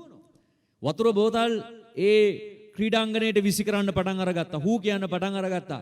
සමච්චල් කරන්න පටන් ගත්තා මේ ක්‍රීඩකයාට. ඔහු දැන් ඒ වටේ දුවගෙන ආවා. තව එක වටයක් තියෙනවා. ඉතින් මෙච්චර මේ එක දේවල් කියද්දි මෙසිවිලි කියද්දි මේ මොහොත නින්දා අපහාස කරද්දි කවුද මේ තරඟෙට ඉදිරිපත් වෙන්නේ? නමුත් මොහු පටන් අරගත් හැමෝම හිතුවා මේ රවුම ගිහිල්ලා ඉවරලා මේ මිනිසයන් නතර වෙයි කියලා. හැබැයි මොහු අවසාන වටයක් දුවන්න පටන් අරගත්තා. අන්න එවිට මිනිස්සුන්ගේ අර ගහන්න අතරගත්තු බෝතල් පැත්තකට දාලා මිනිස්සු එක එක්කෙනා අපුඩි ගහන්න පටන් අරගත්තා. දන්නවද ඔහු අවසාන වටේ භාගයක් දුවන විට මුළු ක්‍රීඩාංගණේ ලක්ෂ ගාණක් හිටපු මිනිස්සු අත්පොලසන් දෙන්න පටන් අරගත්තා. ඊට පස්සේ මොහු වටා මේ කැමරා අරගෙන ඇවිල්ලා අර පළවෙනියට වඩා මොහුට පුදුම ප්‍රසිද්ධියක් අත් වුණා. ඒ නිසා සාමාන්‍ය හඳුන්වන මොහු ලෝකේ හොඳම පරාජිතය කියලා. දන්නවද? අද මොහු ගැන මුළු ලෝකෙම කතා කරනවා. අර මොටිවේෂන් ප්‍රෝග්‍රෑම් කරන කට්ටිය මේ මොනවාද ධනාත්මක චින්තනය ගැන කතා කරන කට්ටිය මේ මිනිස්සයා ගැන කතා කරනවා. මොහු මේ අභියෝගයේ ඉදිරියේ ඔහු සැලුන් නැහැලු. ඔහු අවසාන කළා. ඔහු පෙරදුනේ නැහැ. ඉතින් මේක අපිටත් හොඳ උදාහරණයක්. අද ගොඩක් අය ආරම්භ කරනවා. නමුත් ජීවිතයේ සම්බන්ධව බාධා එද්දි Taman එක්ක හිටපු කට්ටිය ටිකක් ඉස්සරහට යනකොට දේවල් ලබාගෙන Tamanට ඒ දේවල් නැති වෙනවා වගේ තේරෙද්දි අද ගොඩක් අය කියනවා දෙවියන් වහන්සේ මට මොනවද දුන්නේ කියලා. මිනිස්සු දෙවියන් වහන්සේව අතහැරලා දානවා. දැන් අර ක්‍රීඩකයා දන්නවා ඔහුට කිසිම තෑග්ගක් ලැබෙන්නේ නැහැ. නමුත් ඔහු තමන්ගේ ක්‍රීඩාවට ගරු කළා, ඒක අගය කළා. ඔහු ක්‍රීඩාවක් හැටියට ක්‍රීඩා කළා. ඔහු පෙරදිලත් ඔහුගේ වට සංඛ්‍යාව අවසන් කළා. ඔහු නතර වුණේ නැහැ. හොඳයි, අපි දෙවියන් වහන්සේගේ වචනේ දිගටම සවන් දෙමු. මොකද මේ පව කට් එකක් වුණා අපි මේ ලයිව් එක කරගෙන ඉන්න අතරේ. ඉතින් ඒ නිසා ඒක බාධා වුණා. ඒ නිසා මේ YouTube හරහා සම්බන්ධ වෙන්න බැරි වෙයි. ඒ නිසා මේ Facebook හරහා විතරක් ඔබට සම්බන්ධතාවය ඇති කරගන්න පුළුවන් වෙයි. ඉතින් ඒ නිසා මේ වෙලාවේ අපි ස්වාමීන් වහන්සේගේ වචනය අසන්න සූදානම් වෙමින් හිටියේ. ඉතින් මම ඔබට කතා කරගෙන සිටියේ මේ ලෝකේ හොඳම පරාජිතය ගැන. ඉතින් ඔහු ගැන කතා කරමින් මම ඔබට කිව්වේ මේ ඔහු තරඟයේ ඔහු පරාජය වුණා. හරිද? නමුත් ඔහුට පරාජිත මනසක් තිබුණේ නැහැ. කීදෙනෙක් ආමෙන් කියන්න යනවද? ආමෙන්. හලෙලූයා. ඔහුට පරාජිත මනසක් තිබුණේ නැහැ. ඉතින් මේක තමයි හරිම වැදගත් පණිවිඩය. දන්නවද? ඒ නිසා ඔහු තරඟය අවසන් කළා. ඔහු පෙරදුනා. නමුත් ඔහු අවසන් කළා. ඉතින් ඔහු මගදී ඇදගෙන වැටුන්නේ නැහැ. ඔහු තරඟයේ අත්හැරලා දැම්මේ නැහැ. ඒකට හේතුව තමයි ඔහුගේ මනස පරාජිත මනසක් නෙවෙයි. ඒ නිසා සෙනෙහවන්ත දෙවියන් වහන්සේ අපිට දීලා තියෙන ගමනක් යන්නට උන්වහන්සේ ඒ තෝරා ගැනීමත් එක්ක අපිට අලුත් ගමනක් ආරම්භ කරලා තිබෙනවා. ඉතින් දෙවියන් වහන්සේගේ බලාපොරොත්තුව තමයි අපි මේ ගමන ජයග්‍රාහීකව අවසන් කිරීම. ආමෙන්. අපි ජයග්‍රාහීකව අවසන් කරන්නට ඕනේ. ඒක තමයි ස්වාමීන් වහන්සේගේ බලාපොරොත්තුව. ඉතින් ඒ නිසා මේ උදෑසන අපි වචනේ සමහර කාරණාවල් වෙතට ගමන් කරන්නට යනවා. ඉතින් අද ගොඩක් වෙලාවට මේ ඇදහිල්ලේ ගමන කරන විට තිබෙනා වූ අභියෝගයත් එක්ක සමහර අවස්ථාවේදී මිනිස්සු හරිම මේ කලබලකාරී තත්ත්වයන් වලට පත් වෙනවා. ඉතින් අද දවසේ මේ අදහන්නාගේ චරිතය ගැන මම සමහර කාරණා ටිකක් ඔබ හමුවේ තබන්නට යනවා. ඉතින් මේ ගොඩක් අයට දෙවියන් වහන්සේගේ මාර්ගය යනකොට සමහර කාරණාවල් වලදී ඔවුන් හරිම කලබලකාරී. ඔවුන්ට දේවල් හරි ඉක්මනින් වෙන්නට ඕනේ. මට මතකයි මගේ මේ සේවා කාලය තුල මම බොහෝ අයගේ ජීවිත ගැන බලාගෙන ඉන්න කෙනෙක්. ඉතින් මම දැකලා තියෙනවා සමහර අය දේවල් කරන්න යන විට හරිම කලබලයි. දෙවියන් වහන්සේට කාලයක් වෙලාවක් සලස්මක් තිබෙනවා. හැබැයි මේ අදහන අයට මෙන්න මේක සම්බන්ධව ගැටලුවක් තිබෙනවා. ඔවුන්ට සලස්මක් නැහැ. නැත්නම් සැලසුම දෙවියන් වහන්සේගේ සැලසුම දන්නේ නැහැ. ඒක තමයි ප්‍රධානම දේ. right? ඊගාව කාරණාව තමයි මේ ඉවසිලිවන්තකම නැහැ. ස්වාමීන් වහන්සේ දේවල් නිසි වෙලාවට කරන කෙනෙක්. ඔබට ආමෙන් කියන්න පුළුවන් දෙයක්. ඔබට අත්දැකීමක් තියෙනවද? දෙවියන් වහන්සේ දේවල් නියම වෙලාවට කරන කෙනෙක්. නමුත් අපේ මානසික බුද්ධියට දෙවියන් වහන්සේගේ නියමිත කාලයන් ගැන අවබෝධයක් නැති වුණාම අපි කලබල වෙලා මානසික විදියට ක්‍රියාත්මක වෙලා ජීවිතය සම්බන්ධව සමහර පරාජිත ඵලයන් වලට මිනිස්සු වැටෙනවා. ඉතින් මම කැමති ශුද්ධ ලියවිල්ල සමග එක බයිබල් වචනයක් සමග අපි ඉදිරියට යන්න. මම කැමති යෙසාය පොතේ 28 වෙනි පරිච්ඡේදයේ 16 වෙනි වගන්තිය. යෙසාය 28 වෙනි පරිච්ඡේදයේ 16 වෙනි වගන්තියේ මෙහෙම කියනවා අවසාන කොටස. දැන් ඒකේ මුල ඉඳලා දේවල් කතා කරනවා. ඒ නිසා ස්වාමී වූ දෙවියන් වහන්සේ මෙසේ කියනසේක බලව මම අත්විවරමක් පිණිස ගලක් එනම් පරික්ෂා කරන ලද ගලක් සවි අත්විවරමක් වූ අනර්ග කොනේ ගලක් සියොන්නේ තබන. අදහන අය ඉක්මන් නොවන්නේ. ඉතින් මම කැමති මේ අවසාන කොටසට ඔබේ අවධානය යොමු කරන්න. ඒ තමයි අදහන අය ඉක්මන් වෙන්නේ නැහැ. හැමෝම කියන්නේ අදහන අය ඉක්මන් වෙන්නේ නැහැ. අදහන අය ඉක්මන් වෙන්නේ නැහැ. ආමෙන්. අදහන අය ඉක්මන් වෙන්නේ නැහැ. ඉතින් අද මෙන්න මේ වගන්තිය ඔස්සේ තමයි මම ඔබ සමග ටික වෙලාවක් කතා කරන්නට යන්නේ. දැන් නම් කරන්ට් එක අපිට ආවා. නමුත් අපි මේ විදිහට කරගෙන යමු. නැවතත් ඒක බාධාවක් නොවන පිණිස. ඉතින් අපි තේරුම් අරගන්නට ඕන වැදගත් කාරණාවක් තියෙනවා. මෙහිදී මේ අදහන්න ඉක්මන් වෙන්නේ නැහැ. දැන් මේ ඉක්මන් වීම ගැන මොකක්ද කතා කරන්නේ? ඇයි මිනිස්සෙක් ඉක්මන් වෙන්නේ? මොන වටද ඉක්මන් වෙන්නේ? ඒ තමයි තමන්ගේ ජීවිතයේ සම්බන්ධව කාරණාවල් වලට. තමන්ට තිබෙන බලාපොරොත්තු වලට. තමන්ගේ ජීවිතයේ දේවල් ඉක්මනින් සිදුවෙන්න ඕනේ කියනා වූ සිතිවිලි මත ඔවුන් ක්‍රියාත්මක වෙනවා.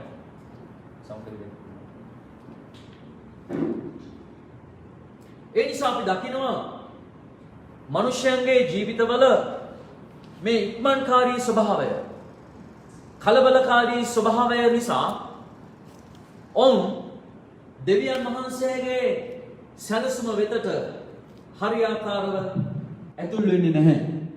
දෙවියන් වහන්සේගේ සැලැස්මට ඔවුන් අවතීර්ණ වෙන්නේ නැහැ. ඔවුන් කලබල වෙලා බාධාවටපත් වෙනවා. ඉතින් ජීවිතයේ කාරණා සම්බන්ධව මේ කලබලකාරීකම නිසා යක්ෂයා බොහෝ අයගේ ජීවිතයෙන් වාසි ගන්නට උත්සාහ කරනවා. ඒ නිසා සිනේවන්තය මේ හදිසි තීරණ නිසා බොහෝ අය අපහසුතාවයන් වලටපත් වෙනවා. ඒ නිසා දේව වචනේ කියනවා අපි ඉවසීමෙන් බලාගෙන සිටින්නට අවශ්‍යයි. ඉවසීමෙන් බලාගෙන ඉන්නට අවශ්‍යයි. ඕන තරම් මං හිතන්නේ මේ කාරණාව සම්බන්ධව ඔබේ ජීවිතේ උදාහරණ ඇති. දෙවියන් වහන්සේ දේවල් කරන්න පෙර ඔබ ඉක්මනින් දේවල් කරන්නට ගිහිල්ලා අවසානයේ ඔබ කඩාගෙන වැටිලා ටික දවසක් ටික කාලයක් යන විට තමයි ඔබට වැටහෙන්නේ අපරාධේ මම තව ටිකක් ඉවසන්න තිබුණා. මම තව ටිකක් ඉන්න තිබුණා.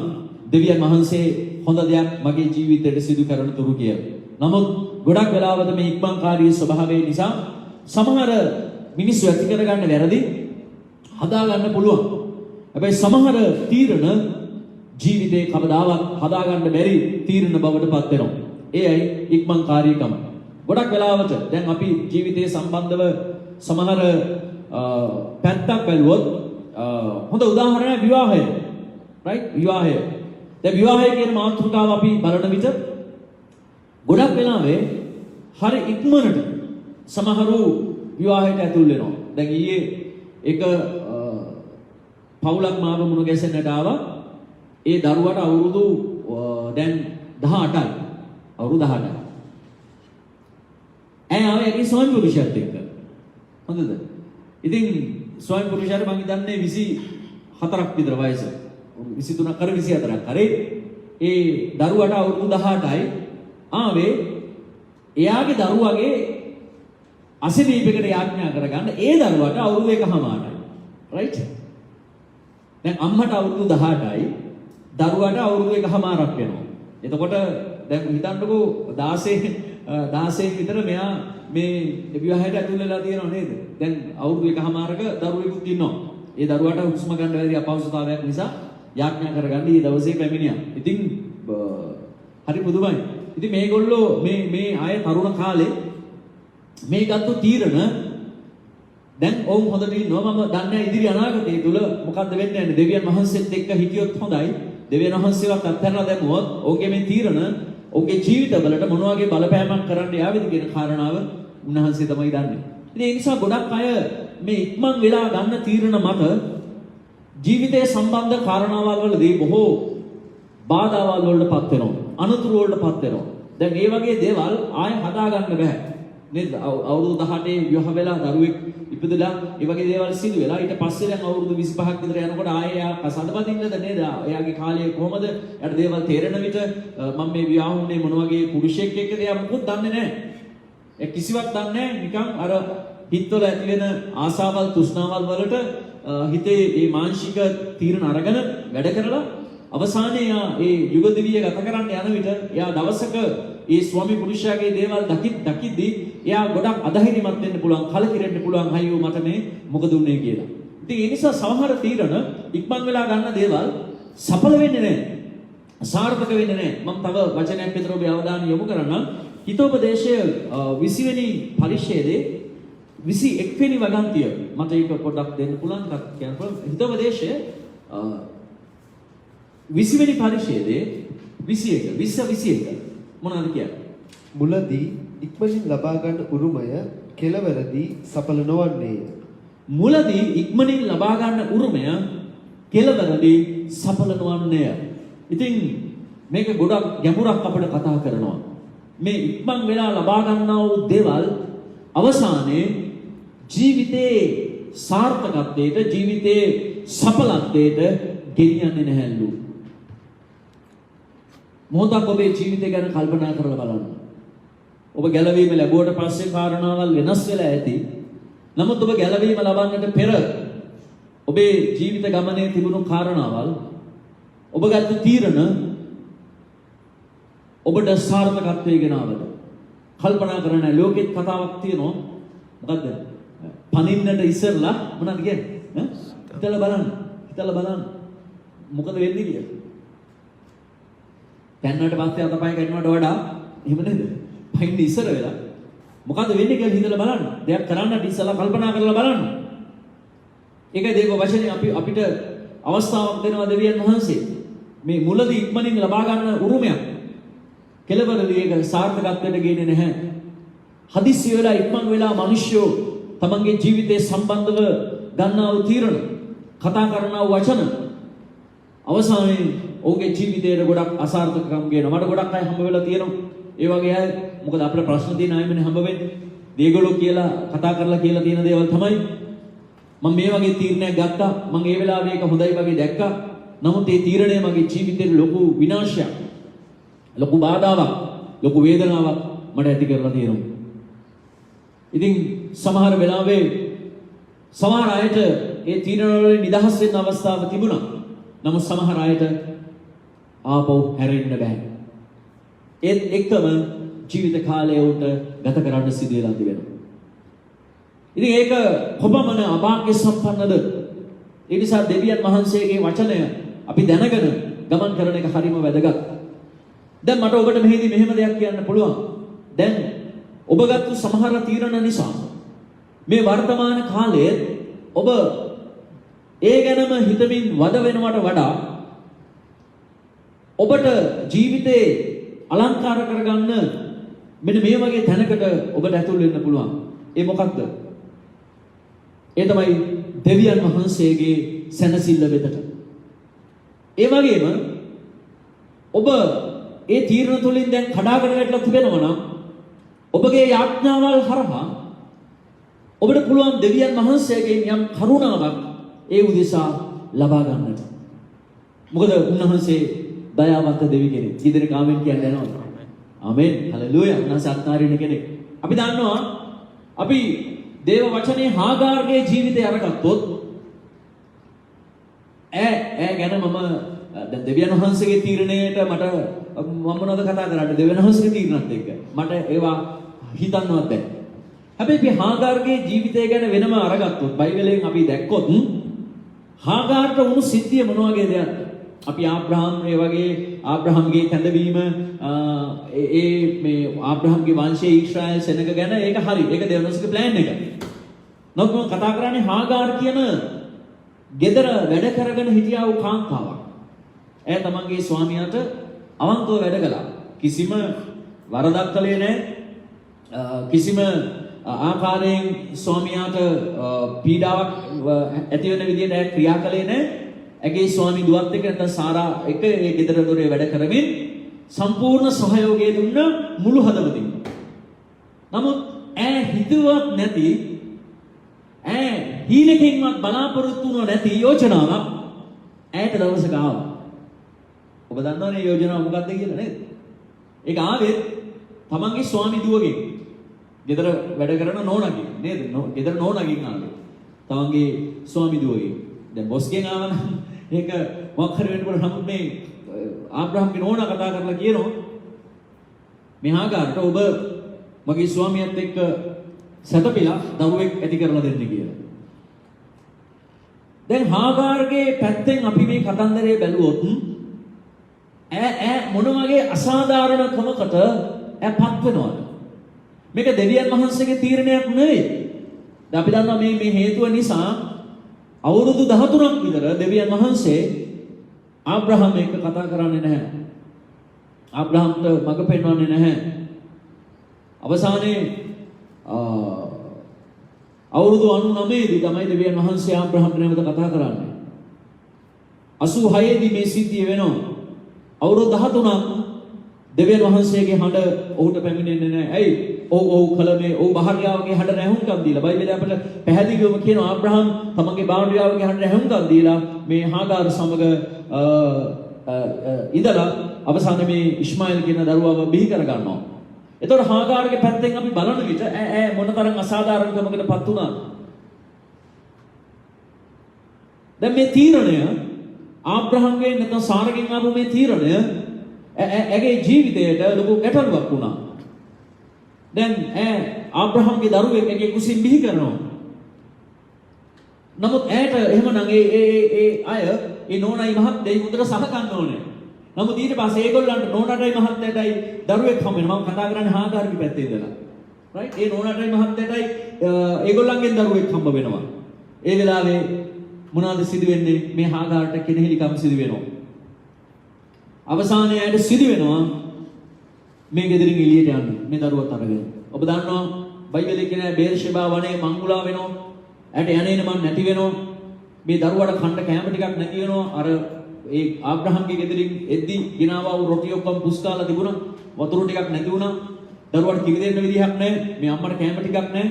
දරුවා මැරෙන තරමට අසාධ්‍ය වුණා. මේ දරුවාගේ මරණය මේ අම්මට බලන්න බැරි හින්දා මේ දරුවා ඈතින් තියලා මේ අම්මා පැත්තකටලා ඇඬුවා. මොකද්ද දෙයියනේ මේ උනේ කියලා. මේ ඉක්මන් තීරණයක් ඇගේ ජීවිතයට ලොකු අසාධාරණකමක් ගෙනාවා. ඇගේ ජීවිතයට ලොකු අහිමිවීමක් ගෙනාවා. ඇය ලස්සනට හිටියා ගෙදර වැඩපළ කරගෙන ඒ ආබ්‍රහම්ගේ ගෙදර සතුටින් ප්‍රීතියෙන් ජීවත් වුණා. නමුත් මේ මානසික ඉක්මන් තීරණයක් ඇගේ දිවි ගමන සම්පූර්ණම නිකන් අනතුරකටපත් වුණා වගේ. හදිස්සි අනතුරු වාහනවල සිදුවෙන එක පාට හැප්පිලා මැරෙනවා. අන්න ඒ වගේ හදිස්සියේ මේ ප්‍රශ්නෙට වැටලා අවසානයේ අර ගෙදරින් මෙයාට ලොකු අසාධාරණයක් වෙනවා. මෙයාගේ එළියට දානවා. මේක ඇත්තට හොඳ දෙයක් නෙවෙයි නේද? අර පාඩුවේ වැඩ කරගෙන අර කාන්තාවට ඉන්න දුන්නා නේ ඉවර එහෙම ඉන්න දුන්නෙත් නැහැ. අර ඒ බොස්ලාගේ සැලසුම් වලට මෙයාව හවුල් කරගෙන අවසානයේ මේ කාන්තාව අමාරු වෙනවා දරුවෙකුත් එක්ක. ඊට පස්සේ මෙයා කාන්තාව ඇදලා එළියට දැම්මා. මම හිතන්නේ මේක ඇත්තට හොඳ දෙයක් නෙවෙයි කියලා. හාගාර්ගේ පැත්තෙන් බැලුවොත්. අවසානයේ මෙයා අඬන්න ගන්නවා අනේ ස්වාමිනේ අනේ දෙයියනේ මට දරුවාගේ මරණය බලන්න බෑ. ඒ වෙලාවේ මේ ආබ්‍රහම්ගෙන් අසාධාරණකමට ලක් වුණු හාගාර්ට මේ ඉක්මන් තීරණය නිසා පීඩනයට පත් වුණු හාගාර්ට දෙවියන් වහන්සේගේ අස්වැසිල්ලක් ලැබෙනවා නේද? ආමෙන්. කීදෙනෙක් ආමෙන් කියන්නේ? අපි දකිනවා මේ දරුවා මොරගසන විට දෙවියන් වහන්සේ දරුවාගේ හඬ අහලා හාගාරට උල්පතට යන මඟ පෙන්වලා මේ දෙන්නට ජීවිතය දුන්නා.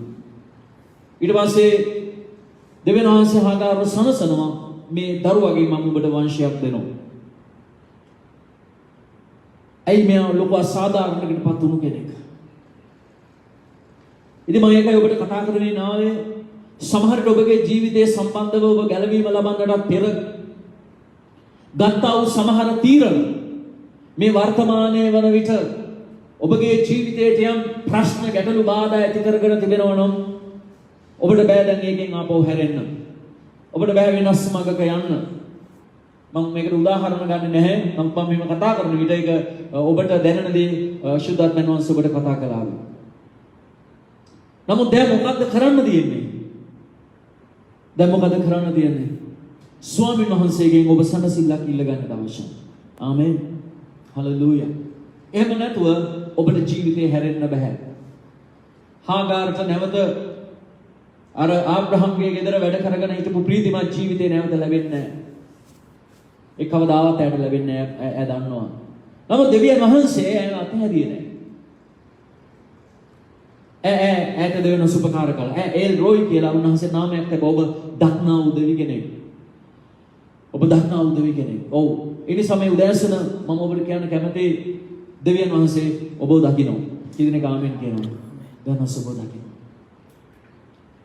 ඒ නිසා මෙතන කියනවා මේ මුලදී ඉක්මනින් මේ ලබා ගන්න උරුමය කෙලවරදී සඵල නොවන්නේ. ඒ නිසා මේ ඉක්මන්කාරකම තුලින් ගන්න තීරණ ගොඩක් වෙලාවට මිනිස්යන්ගේ ජීවිතවල අවසානයේ විශාල බලපෑම් කරනවා. මම ඒකයි කිව්වේ දැන් මෙතන ඉඳලා ඔබ මේ ගැන සැලකිලිමත් වෙන්නට ඕනේ. නමුත් මේ පණිවිඩය ඔබට එන විට ඊට පෙර සිදු වුණ දේවල් වලට මොනවද කරන්න කියන තැන ඔබට මතුවෙනව නේද?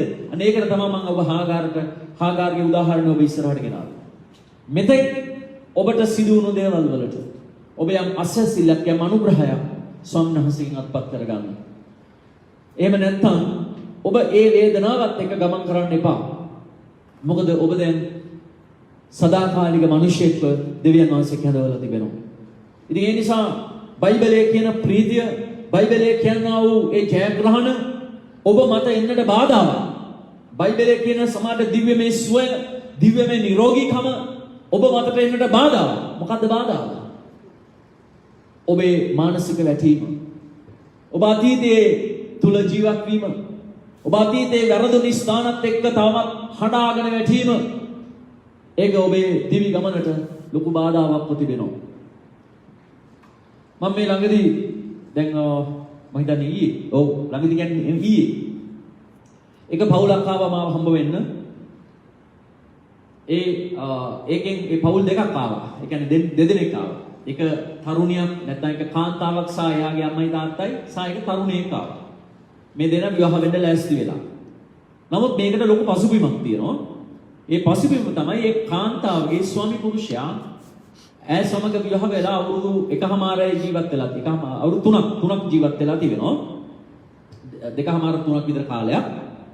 මේ කාලය ඇතුළත ඔහු ඊ타ත්ම අධර්මිෂ්ඨ විදියට ඔහු මත්කුඩු පානය කරන කෙනෙක්. ඒ වගේම ඔහු සමහර හොරමැරකම් කරන කෙනෙක්, දාමරික කෙනෙක්.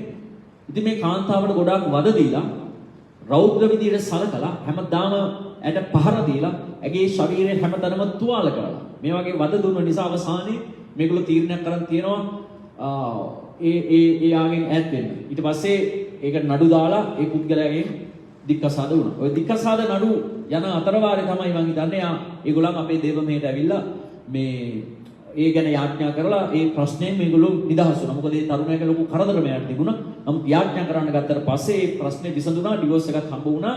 ඉතින් දැන් ඒගොල්ලෝ දෙවියන් වහන්සේ අදහගෙන ඉන්නවා.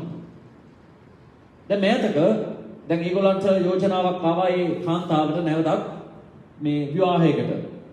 ඉතින් ඒගොල්ලෝ දෙමාපියන් බැලුවා මෙයා තනියම ඉන්න එක සුදුසු නෑ. වයසත් අවුරුදු 27ක් 28ක් විතර වෙන්නේ. ඉතින් මෙයාව විවාහ කරලා දෙමු කියලා එක තරුණයෙකුට. ඒත් පුරුෂයෙකුත් විවාහක කෙනෙක් ඔහුගේ භාර්යාව පිළිකාවකින් මිය ගිහිල්ලා. ඉතින් දැන් අවුරුද්දකට විතර කලින් දැන් ඔහු ඇවිල්ලා මේ කාන්තාව විවාහ කරගන්න කැමතියි කියලා කියපු නිසා ඉතින් මට මේ ආරංචිය ආවම මම කිව්වා ඔයගොල්ලන් එන්න මාව හම්බ වෙන්න මට මේ ගැන කතා කරන්න ඕනේ කියලා. ඉතින් මම මේ දෙන්නත් එක්ක මම හිතන්නේ පැය දෙකමාරක් විතර කතා කරද්දී මට දැනුණු දෙයක් තිබුණා. ඒ දේ තමයි දැන් මේ කාන්තාවට අතීතේ අමතක කරන්න පුළුවන් කිසි ප්‍රශ්නයක් නැහැ. ඇයි ඈ ගොඩක් කෙනෙහිලිකම් වලට පීඩණයටපත් වුණු කෙනෙක්. ඈට ඒ පුරුෂයා එපා වෙලාම තමයි මේ දෙන්න වෙන් වෙලා තියෙන්නේ. නමුත් පුරුෂයාගේ පැත්තෙන් අරගත්තාම ඔහුට එහෙම නෙවෙයි යෝග්‍ය විවාහය කෙලවර වුණේ. ඔහු ගොඩාක් ආදරෙන් හිටපු භාර්යාවට පිළිකාවක් හැදිලා ඈ මිය ගියේ. ඉතින් මම හැව මල්ලි ඔයාගේ මං කිව්වා මම මේ ප්‍රශ්නේ කතා කරද්දී මම ටිකක් තුවාල කරනවා ඕගොල්ලන්ව. ඒකට හේතුව ඕගොල්ලන්ගේ අනාගතය සාර්ථක කරන පිණිස කියලා. ඒ කියන්නේ තේ සංවේදී වෙයි මම කතා කරද්දී කියලා. ඉතින් මම ටිකක් කතා කළා. මං කිව්වා ඔයාගේ නෝනාට ඔයා ආදරෙන් හිටියද? ඕකේ ඔව් ආදරෙන් හිටියා. මං අහුවා දැන් ඒ නෝනව ඔයාගේ අතුලාන්තරේ එයාට සමු දීලා තියනවාද? එහෙම නැත්නම් ඔයා තාමත් එයා ගැන හිතනවද? මං ඔහු කියපු හැම උත්තරයක්ම ඔබට කියන්න යන්නේ නැහැ. හැබැයි මම ඔහුට ටිකක් දීර්ඝ කවුන්සලින් එකක් දුන්නා. මම කිව්වා මල්ලි දෙවියන් වහන්සේ අපිව මවලා නැහැ දෙන්නෙකුට ආදරය කරන්න. දෙවියන් වහන්සේ අපිව මවලා තියෙන එක්කෙනෙකුට ආදරය කරන්න. බයිබලයේ තියෙනවා ස්වාමියරුන් දෙදෙනෙකුට සේවය කරන්න බෑ. නුඹ එක්කෙනෙකුට ප්‍රේම වෙලා එක්කෙනෙකුට වෛර වෙනවා කියලා. මම කිව්වා ඔබේ හදවතේ සිටින්නට ඕන එක බිරිඳක්.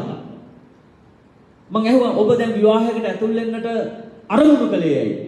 ඊට පස්සේ කිව්වා ඉතින් පාස්ටර් දැන් එයාට ළමයි 3 දෙනෙක් ඉන්නවා. ඉතින් ලොකු ළමයි දෙන්න දෙමාපියෝ අරගත්තලු හදන්න.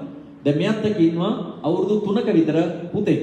ඉතින් යා කියන්නේ මම බිස්නස් කරන්නේ. ඉතින් මට තනියම දේවල් කරගන්න බෑ. ඒ පුතාගේ වැඩක් තියෙනවා, ගෙදර වැඩක් තියෙනවා. ඉතින් ගොඩක් දේවල් මට කෙනෙක් නැතුව බෑ පාස්ටර්. මම කිව්වා දැන් ඔබ විවාහයට ඇතුල් වෙන්නට යන්නේ බිරිඳක් එක්ක නෙවෙයි. ඔබ විවාහයට ඇතුල් වෙන්න යන්නේ වැඩකාරියක් සමග. ඉතින් ඔබට අවශ්‍ය වෙන්නේ බිරිඳක් නෙවෙයි. මට පේන විදියට ඔබට අවශ්‍ය වෙන්නේ වැඩකාරියක්. මොකද ඔබ ඔබේ හිටියා වූ බිරිඳ සමග තමයි ඔබ තාමත් ඒ මානසික තත්ත්වයෙන් ඉන්නේ. ඉතින් මම කිව්වා දැන් ඔබ මේ ආකාරයෙන් ඔබ පෞල් ජීවිතයට ඇතුල් වුණොත් මේ කාන්තාව තමන්ගේ ස්වාමි පුරුෂයා කියන ඒ සැඩ පරුෂ දාමරික මත්කුඩු පානය කරන මිනිස්යාගේ මහා භයානක පීඩනයකට ලක් වුණු කාන්තාවක්. ඈ විවාහ වෙලා කවදාවත් සතුටින් ඉඳලා නැහැ. එතකොට ඒ කාන්තාව ඔබෙන් විශාල ආදරයක් බලාපොරොත්තු වෙනවා ඔබ සමග විවාහ වෙන විට.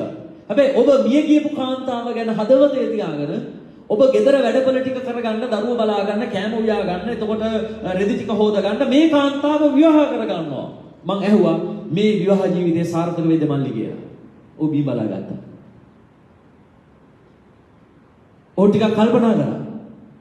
මං දැන් වාට තේරෙනවාද? ඕක ඔව් පාස්ටර්. මම වැරදි තැනකින් තමයි විවාහයක් ආරම්භ කරන්න ගියේ. මම කිව්වා ඔව්. මම කිව්වා මේ විවාහය ඇති කරගන්න. මම මේකට මගේ ප්‍රශ්නයක් නැහැ. ඔබ දෙදෙනාම පීඩාවට වේදනාවට පත් වුණු දෙන්නෙක්. හැබැයි ඉක්මන් වෙලා ඔබ තීරණයක් අරගෙන මේ විවාහයට ඇතුල් වුණොත් ඔබ දෙදෙනාම අතීතයේ විවාහවලින් ලද ඒ අත්දැකීම් මේ විවාහයෙන් ලැබුවොත් ඔබ දෙවෙනි වතාව ජීවිතේ පරදින්න යනවා කියලා. ඉතින් මම ඒ තරුණයාට කිව්වා මල්ලි ඔයාලට පුළුවන් එක්කෙනෙකුට විතරයි ආදරය කරන්න. ඒ නිසා ඔයා අකමැත්තෙන් හරි ඔයාගේ මිය ගියපු භාර්යාවගේ එයත් එක්ක ගත කරපු ඒ මානසික තත්ත්වයට සමුදීලා ඔයාගේ හදවතට මේ භාර්යාව නැත්නම් මේ කාන්තාව පැමිණෙන්නට අවශ්‍ය වෙනවා. ඉතින් ඔය ටිකක් සංවේදී වුණා. නමුත් මම කිව්වා මේක තමයි හරි තීරණය. එහෙම නැත්නම් ඔබ ඒ කාන්තාව ගැන ඔබගේ ඒ මිය ගියපු භාර්යාව බිරිඳ ගැන ඔබ මනසේ තියාගෙන මේ කාන්තාවත් එක්ක වහලක් යන ජීවත් වෙද්දී ඔබේ හදවතින් පරිපූර්ණ ආදරයක් ඔබේ බිරිඳට එන්නේ නැහැ. එවිට ඔබේ විවාහයේ අනිවාර්යෙන් ප්‍රශ්න ඇති වෙනවා. දවසක මේ කාන්තාව මට ඇවිල්ලා කිව්වා පාස්ටර් මගේ මහත්තයා මට ආදරේ නැහැ කියලා. අනේ විට ඔබේ පෞල් ජීවිතේ ගැටලු වෙනවා. ඒ නිසා ඉක්මන් වෙලා මේ තීරණය ගන්න එපා. ඒ නිසා ඔබට පුළුවන් නම් මං කිව්වා ඔබේ මිය ගියපු භාර්යාවට ඔබ කරන අසාධාරණයක් නෙවෙයි. ඔබේ සිතින් අමතක කිරීම. මං කිව්වා එයාගේ කුසින් උපදිනු දරුවෝ මේ ඔබ සමග ඉන්නවා. නමුත් මම කතා කළේ එයා ගැන ඒ මතකයන් අමතක කරන්න කියන කාරණාව නෙවෙයි. ඔබ තාමත් ඇයට ඔබේ හදවතේ දීලා තියෙන ඉඩ ඔබ ඒක අයින් කරගන්න වෙනවා. මං කිව්වා එහෙම බැරි නම් ඔයා මල්ලි විවාහ නොවි ඉන්න. ඒ තමයි දෙවෙනි තීරණය වුණේ ඔහුට. ඔයාට බැරි නම් මේ මිය ගියපු භාර්යාවට දුන්නු හදවතේ ආදරය මෙයාට දෙන්න. ඒ තන මෙයාට දෙන්න. ඔයාට බැරි නම් ඔයා විවාහ වෙන්න එපා කියලා. මොකද ඔයා විවාහ ජීවිත අනිවාර්යයෙන්ම අසාර්ථක වෙනවා. ඒක හැමදාම ඔයාලට වේදනාවක් ගෙන ප්‍රශ්නයක් බවට පත් වෙනවා කියලා. ඉතින් ඔවුන් ගියා. ඉතින් මං හිතන හොඳ තීරණයක් අරගනී කියලා. ඉතින් මම මේ ගැන ඔබට කතා කළේ විස්තරාත්මකව. දන්නවද මේ ඉක්මන් වෙලා ගන්න තීරණ මනුෂ්‍යයන්ගේ ජීවිතවල අවසානයේ ලොකු බාධාවල් ඇති කරනවා. මම දැන් ඔබට කතා කරන ඔබේ අතීතයේ ඔබ ගත්ත තීරණ බාධාවට වෙලා නමුත් මේ වර්තමානයේ ඔබට ඒක හැරෙන්න බැරුව ඉන්නවනම් මම ඒ ස්ථානෙට ඔබ ගේනවා ඒ ස්ථානෙට හාගාර්ගේ ජීවිතය සම්බන්ධ කරලා. ඇට ලොකු ගැටලුවක් උනේ මේ ආබ්‍රහම්ගේ හදිසි තීරණයක් නිසා ඈට පීඩාවට ලක් වෙනවා. ආබ්‍රහම්ට පීඩාවක් ආවේ නැහැ. ඒ දෙවනන්සේ උට කතා නොකර ඊට පස්සේ උට මේ ඊසාක්ව දීලා ආශිර්වාද කරලා එහෙම ගියා. හැබැයි මේ හාගාර් ගැන අපි බැලුවොත් අර ආබ්‍රහම්ගේ තීරණය නිසා මේ කාන්තාව ලොකු පීඩාවකට ලක් වුණා. මම ඒකයි ඔබට කතා කළේ ඔබ ගැලවීම ලැබුවත් සමහර අතීතයේ තීරණ මේ වර්තමානයේ ඔබේ ජීවිතේ කලබවෙමින් ඉන්නවනම් හාගාර් වගේ ස්වාමීන් වහන්සේට කතා කරන්න වෙන කරන්න කිසිවක් නැහැ. හේතුව දැන් ඔබ ගැලවීම ලැබූ කෙනෙක්. දැන් ඔබ දෙවියන් වහන්සේගේ දරුවෙක්. ඔබට පාපෙට යන්න බෑ. ඔබට පරාජිතකමට යන්න බෑ. ඔබ අසාර්ථක වෙන්නට බෑ. නමුත් ඔබගේ අතීතය ඔබේ මනසට තාමත් වද දෙනවනම් ඔබගේ අතීතය ඔබට තාමත් ඒ අතීතයේ ප්‍රශ්නය ඔබේ වර්තමානය විනාශ කරනවා නම් ඒක හරි දුක්බර කතාවක් වෙනවා. ඒ නිසා දැන් ඔබට හැරෙන්න බැරි නම් දැන් ඔබට මේ ප්‍රශ්නේ හදාගන්න බැරි ස්ථානයකට ඔබ ලක් වෙලා නම් ඔබ ස්වාමීන් වහන්සේගේ කරුණාව ඉල්ලන්න. ඒ රොයි ඔබවත් දකින්න. ආමේන්. ඔබවත් දකින්න.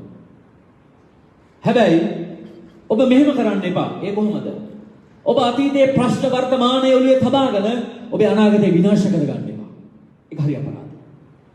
මොකද ක්‍රිස්තුස් වහන්සේ ඔබ කැඳවලා තිබෙන ඒ සදාකාලික ප්‍රීතියට හැබැයි මේ වර්තමානය ඔබ මහගාමිනාවක් කරගන්නවා.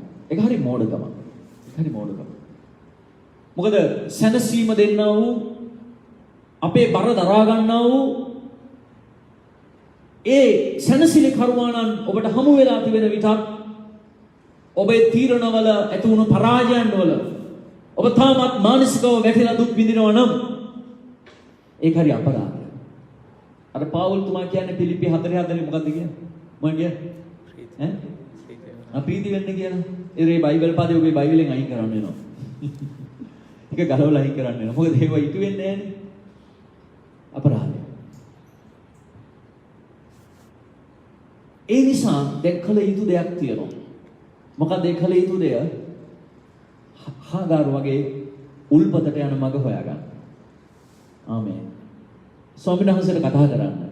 ඒ විට අර දැන් ආබ්‍රහම්ගෙන් වුණ අසාධාරණයෙන් දැන් හාගාරට ආපහු ඒ නිදහසක් වෙන්නේ නැහැ.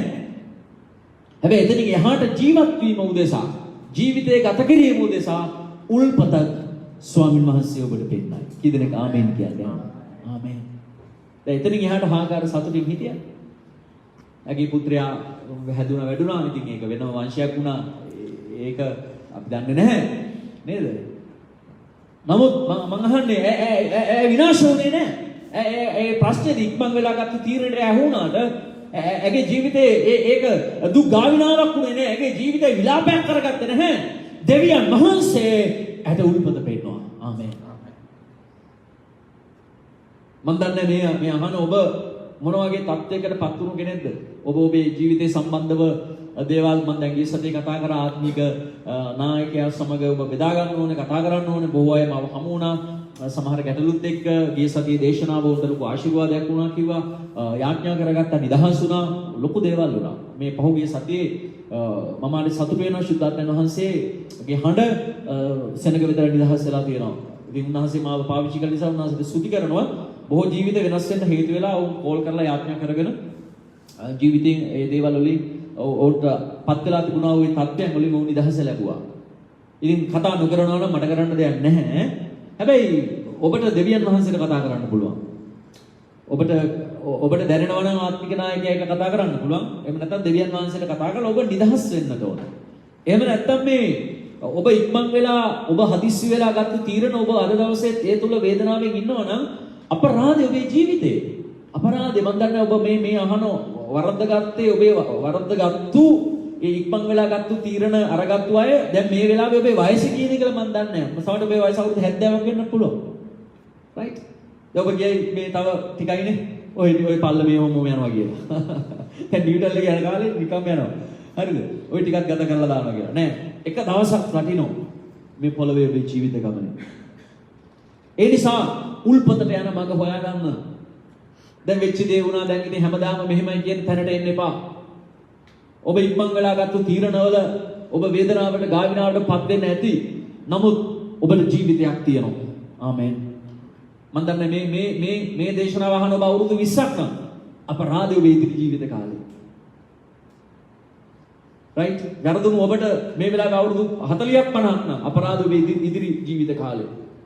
තව අවුරුදු 20ක් 30ක 40ක ගමනක් ඔබට තියෙනවා මේ පොළවේ.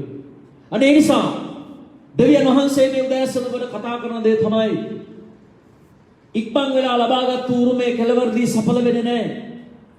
ඒ නිසා අදහන්න ඉක්මන් වෙන්නේ නැහැ. නමුත් තීරණවල ඔබ ඉක්මන් වෙලා පෙරදුනා නම් දෙවියන් වහන්සේ ඔබව අතහැරලා දාන්නේ නැහැ. උන්වහන්සේ කරුණාවන්ත පියෙක්. උන්වහන්සේ තාත්තා කෙනෙක්. ආමෙන්. දේව වචනේ කියන උන්වහන්සේ අප කෙරේ පියෙකු මෙන් ක්‍රියා කරනවා. තාත්තලා අම්මලා දරුවන්ව සදාකාලට අතාරින්නේ නැහැ. අකීකරු තීරණ අරන් දුවලා පුතාලා ඔය හොර රහසේ කසාද කරගෙන පැනලා ගියාට දරුවෙක් මල්ලේ කම්බෙලා එද්දි ආපහු අර අම්මා නේද? අනේ පුතේ දැන් ගෙදර ඇවිල්ලා ඵලයන් පුතේ ඔය දරුවා බලන්නත් අපට ආසයි කියලා ආයෙ ගෙන්න ගන්නවා. ඒක තමයි මේ දෙමව්පියන්ගේ හදවත. ඒ වගේ බයිබලයේ අපිට කතා කරනවා දෙවියන් වහන්සේ දුෂ්ට කෙනෙක් නෙමෙයි. උන්වහන්සේ පියෙක්.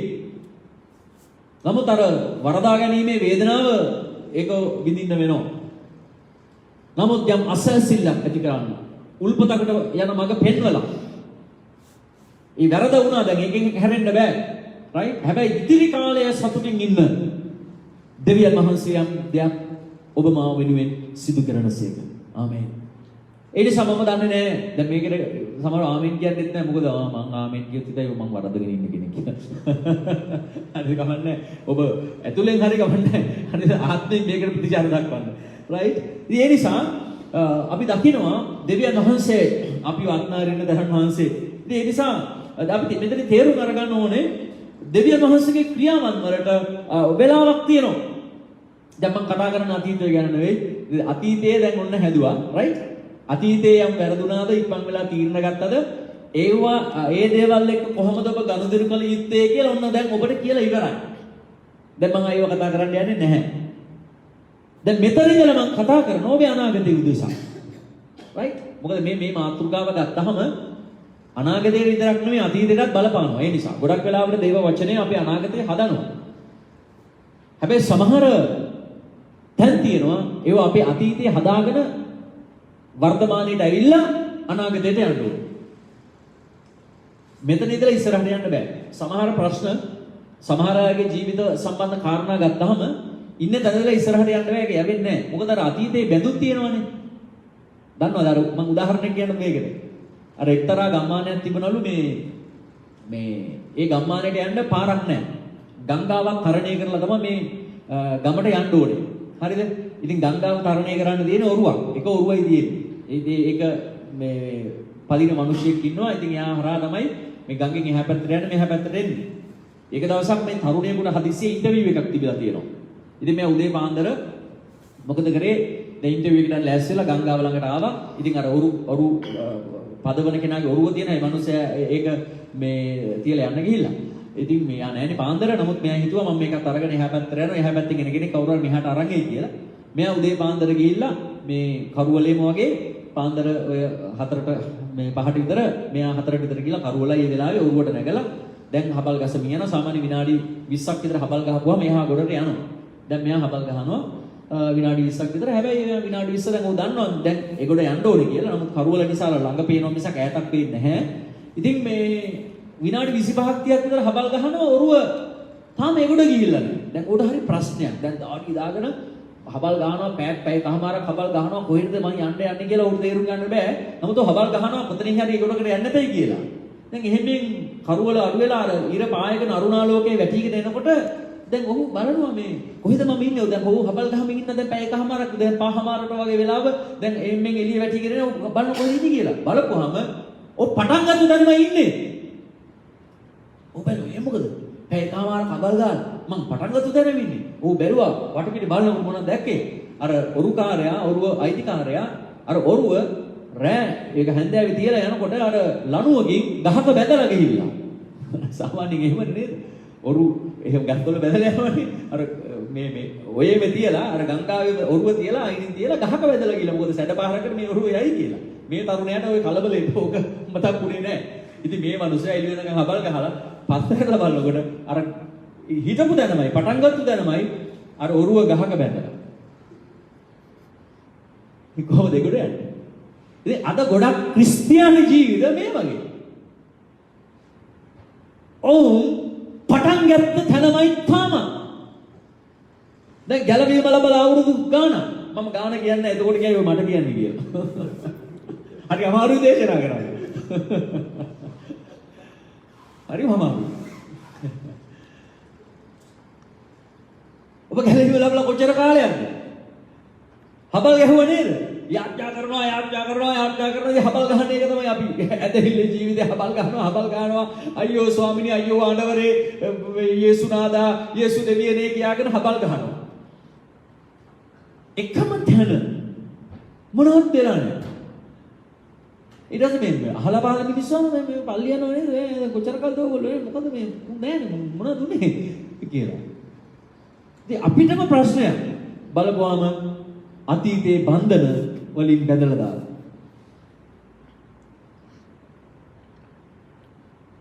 ඒ වගේ දෙයක් තමයි අද දවසේ ස්වාමීන් වහන්සේ ඔබට එළිදරව් කරමින් ඉන්නේ.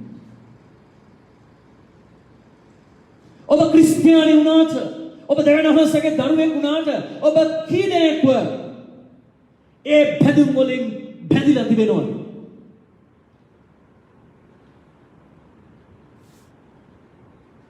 ගොඩක් වෙලාවට මේ කියන මාතෘකාව ඔබට බලපාලා ඇති.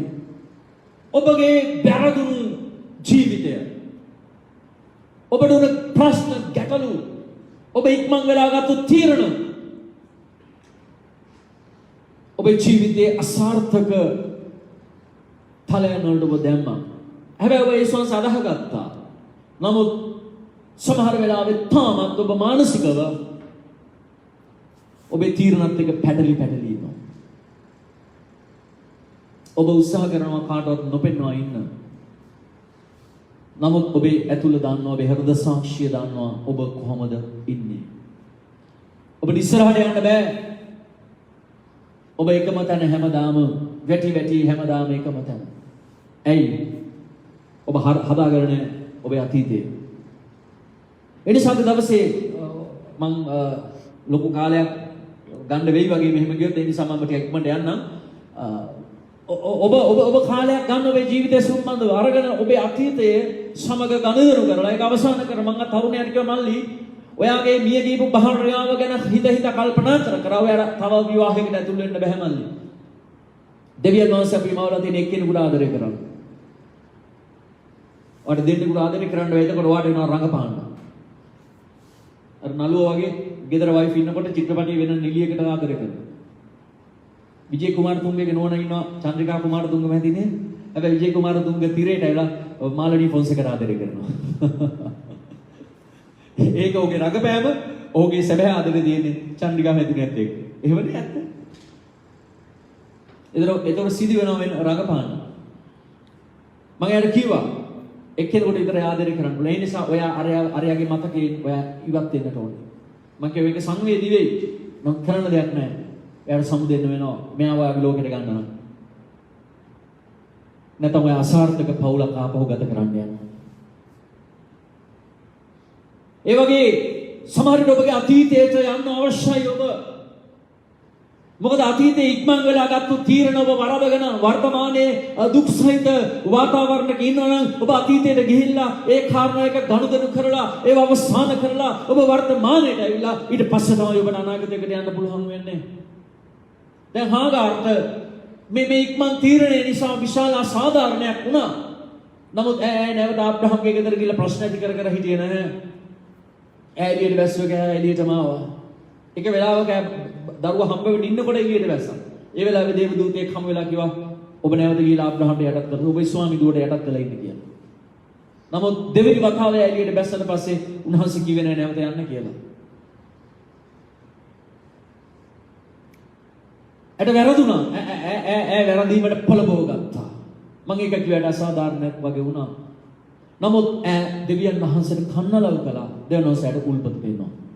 ඒ නිසා ඔබේ අතීතයේ නිසා ඔබ දරදෙල වර්තමානයේ දුක් විඳින කෙනෙක් නම් මේ උදෑසන සුද්ධාත්ම වහන්සේ ඔබට කතා කරනවා. ඔයා වෙනුවෙන් උල්පතක් දෙවියන් වහන්සේ තබා දෙනවා. ආමෙන්. විවිධ විදිහට ඔබට වැරදිලා ඇති. ඔබේ ජීවිතය සම්බන්ධ. ඔබේ දෙමාපියන්ගෙන් ඔබට ප්‍රශ්න ඇති වෙලා ඇති.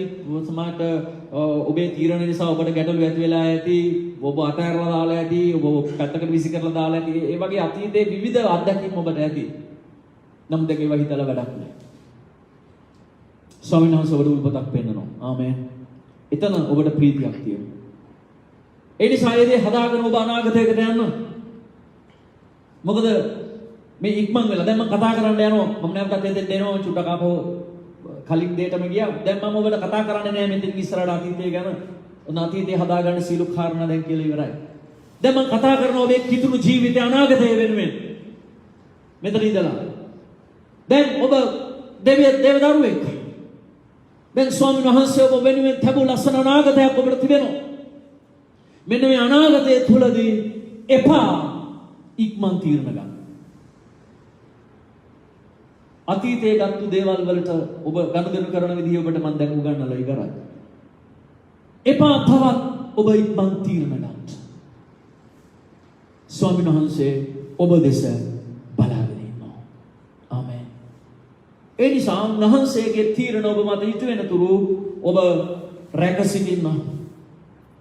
අපි යෝහන් දෙවෙනි පරිච්ඡේදයේ 4 වෙනි වගන්තිය බලන විට යෝහන් දෙවෙනි පරිච්ඡේදයේ 4 වෙනි වගන්තිය බලන විට මරිය තුමිය යේසුස් වහන්සේ ළඟට ඇවිත් මේ මංගල්‍යයේ මුද්‍රික පානය ඉවර වුණා කියලා ටිකක් පොඩි කලබලයක් ඇති කරා. කණායි මංගල්‍යයේ සිදු වුණ දේ ඔබ දන්නවා? මොනවද උනේ? මුද්‍රික පානය ඉවර වුණා. හරි ප්‍රශ්නයක් වුණා මෙතන. ඉතින් මේ අපි දකිනවා යෝහන් පද දෙවෙනි පරිච්ඡේදයේ කියනවා තුන්වෙනිදා ගලීලයේ කනාහි සරමංගල්‍යයක් විය. යේසුස් වහන්සේගේ මෑණිය දෙයි සිටියාය.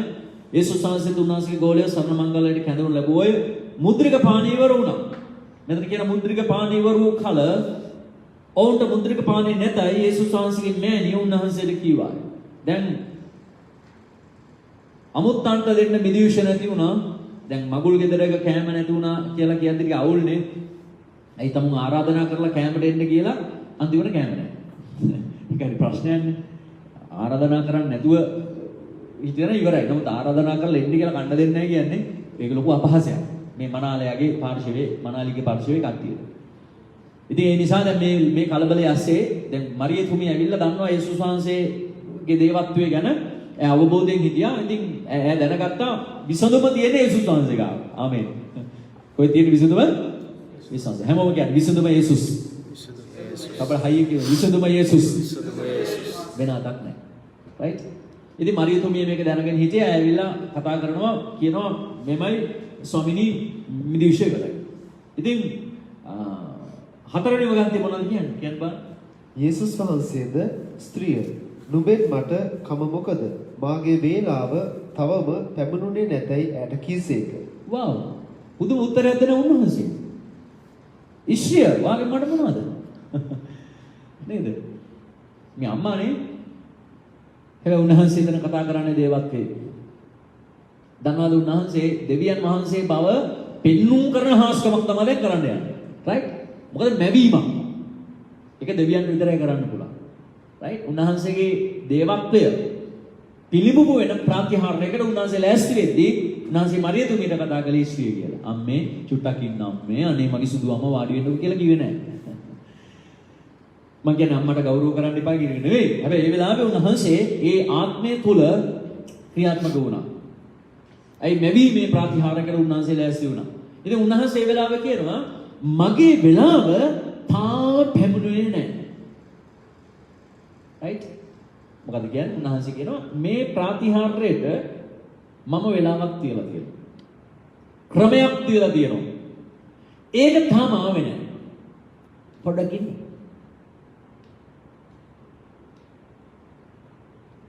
දැන් කාන්තාවන් සමා වෙන්න මට මේ වචනේ කියනවාට ඔබට ගෞරව කරන හදවතින්ම මේ කලබල වැඩි ටිකක්.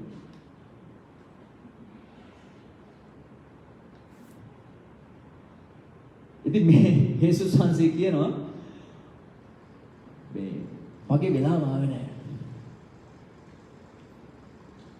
දන්නවද මෙතනින් යමක් තේරුම් ගන්න ඔබේ ජීවිතයේ ඕනෑම අඩුපාඩුවක් බාධාවක් ප්‍රශ්නයක් ඔබ ඉදිරියට එන්න පුළුවන්. නම් දන්නවද දෙවියන් වහන්සේ හැම දෙයකටම ඔයාට නියම වෙලාවේ විසඳුම් තබා තිබෙනවා. මට ඇහුන්නේ නැහැ නිකන්වත් ආමෙන් නිකන්. ආමෙන්. අයියෝ. මන් දන්නේ විශ්වාස කරන්නේ නැත්තම් නොලැබේවා.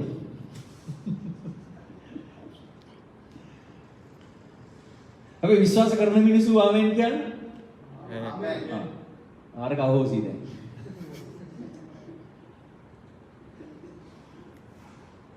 තනද ඔබ වෙනුවෙන් ඔබට මොකද්ද හිග මොකද්ද අඩු මොකද්ද ප්‍රශ්නය මොකද්ද රෝගය මොකද්ද ගැටලුව ඒ හිස්කමට ඒ හිස් භාවයට ස්වාමින් වහන්සේ ඔබ වෙනුවෙන් දේවල් තබා තිබෙනවා. ආමෙන්. ඇයි දෙවනස ඔබ කැඳවගත්තේ? ඔබ දේව දරුවෙක් අඳුන් දැසන එහෙම කියලානේ අපි ආරම්භ කළේ. ඈ ඔබ ලෝකවල මමන්නත් ප්‍රේ තෝරගත්තා මේ පොළවේ ඔබ මාංශයට ඇතුළේ ඉස්සෙල්ලා ඔබ ආත්මික ජීවියෙක්ව හිටියා. ඈ මෙච්චර දැක්ක දෙවියන් වහන්සේ ඈ මව් කුසේ හැදෙන්නත් කලින් දැක්ක දෙවියන් වහන්සේට ඔයාගේ මේ රුපියල් 5000 ආර්ථික ප්‍රශ්න වෙන්නේ නැද්ද හලෝ? නේ සමහර අය එහෙම නේ පොඩි දේවල් වලට කැළඹෙන්නේ. දෙවනසේ දකින්නවා. නමුත් සමහර තැන්වල උන්වහන්සේට ඕන ගාව ඇදහිල්ලට හුරු කරන්න. ඒ නිසා ඔයාව හිගකම් වලින් යන්න අරිනවා. එතකොට ඔයා මානසික වෙලානේ මට නෑ පව් දෙයියොත් නෑ මට බලන්න නෑ කවුරුත් නෑ. එහෙම ඉපා. ඔය ඇදහිල්ල පාවිච්චි කරනවා. සමහර ඔබේ යාඥාවල් වලට දෙවියන් වහන්සේ උත්තර දෙන්නේ නැහැ. ඇයි? ඔබ බය වෙලා යාඥා කරද්දී. පේදුරු කය ගහලා කිව්වා ස්වාමිනේ අප විනාශ වෙන්න යනවා. අපි බේරගන්න ස්වාමිනේ කියලා. උන්වහන්සේට ගානක්වත් නැහැ. උන්වහන්සේ කිව්වා අපි ඒකට යමු කියලා. ඔබට මතකද පහුගිය දවස්වල ඔබට මේ ගැන කතා කරා? උන්වහන්සේ ඒකට යමු කියලා කිව්වනම් ඒකට යනවා. කුණාටු ආවට කලබෙන්න ඕනේ නැහැ. ආමෙන්. හලෙලූයා. දෙවියන් වහන්සේ ඔබ කැඳවගෙන තිබෙනවා නම් ඔබ අනිවාර්යයෙන්ම ඒ ජයග්‍රහණය කරා ගමන් කරනවා. ඔබ වර්තමානයේ දකින පීඩාවට ඔබ කැළඹෙන්න අවශ්‍ය නැහැ. ආමෙන්. උන්වහන්සේට වෙලාවක් තියෙනවා. උන්වහන්සේට මොහොතක් තියෙනවා. එතන තමයි උන්වහන්සේ ලස්සනට ඔක්කොම ලෑස්ති කරලා තියෙන්නේ. හැබැයි අර හිතෝපදේශ බැලුවා වගේ ඉක්මන් වෙලා කලබල වෙලා ජබාන් ගාලා පැන්නොත් දෙම ගිලේ. ඒ කරන්නේ.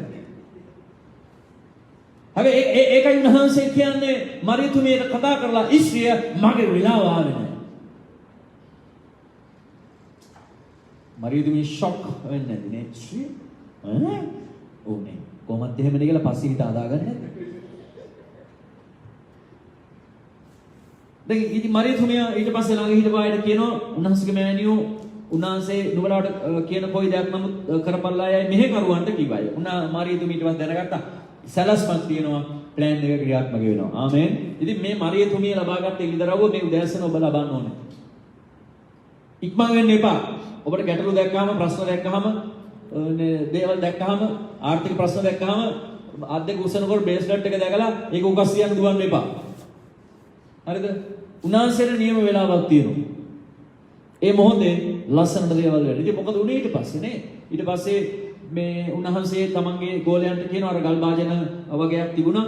මේ ගල් භාජන 6ක් ඒ වලට වතුර පුරවන්න කියලා. ඉතින් කට්ටිය ගාලා වතුර පිරෙව්වා. ඉතින් මිනිස්සු බලන්නදී මොන එකටද මේ වතුර පුරවන්නේ කියලා. හැබැයි උන්වහන්සේගේ ඇතුළේ ප්ලෑන් එකක් තිබ්බා. දැන් ඕනේ මුද්‍රික පානේ පුරවන්නේ වතුර. කොහෙද යන්නේ? මල්ලි පොල්. අවශ්‍ය දේ එකක් කරන්න වෙන එකක්. වගේ මිනිස්සුන්ට දකි. හැබැයි සැලසුමක් ක්‍රියාත්මක වෙනවා. ඒක කලබල නැහැ, ඉක්මන් නැහැ. නමුත් ප්ලෑන් එකක් වැඩ කරනවා. ඊට පස්සේ උන්වහන්සේ කිව්වා මේ වතුර අරන් ගිහලා අර අමුත්තන්ට දෙන්න කියලා. ඉතින් උන්වහන්සේ කියපු නිසා කට්ටිය ගිහලා දුන්නා.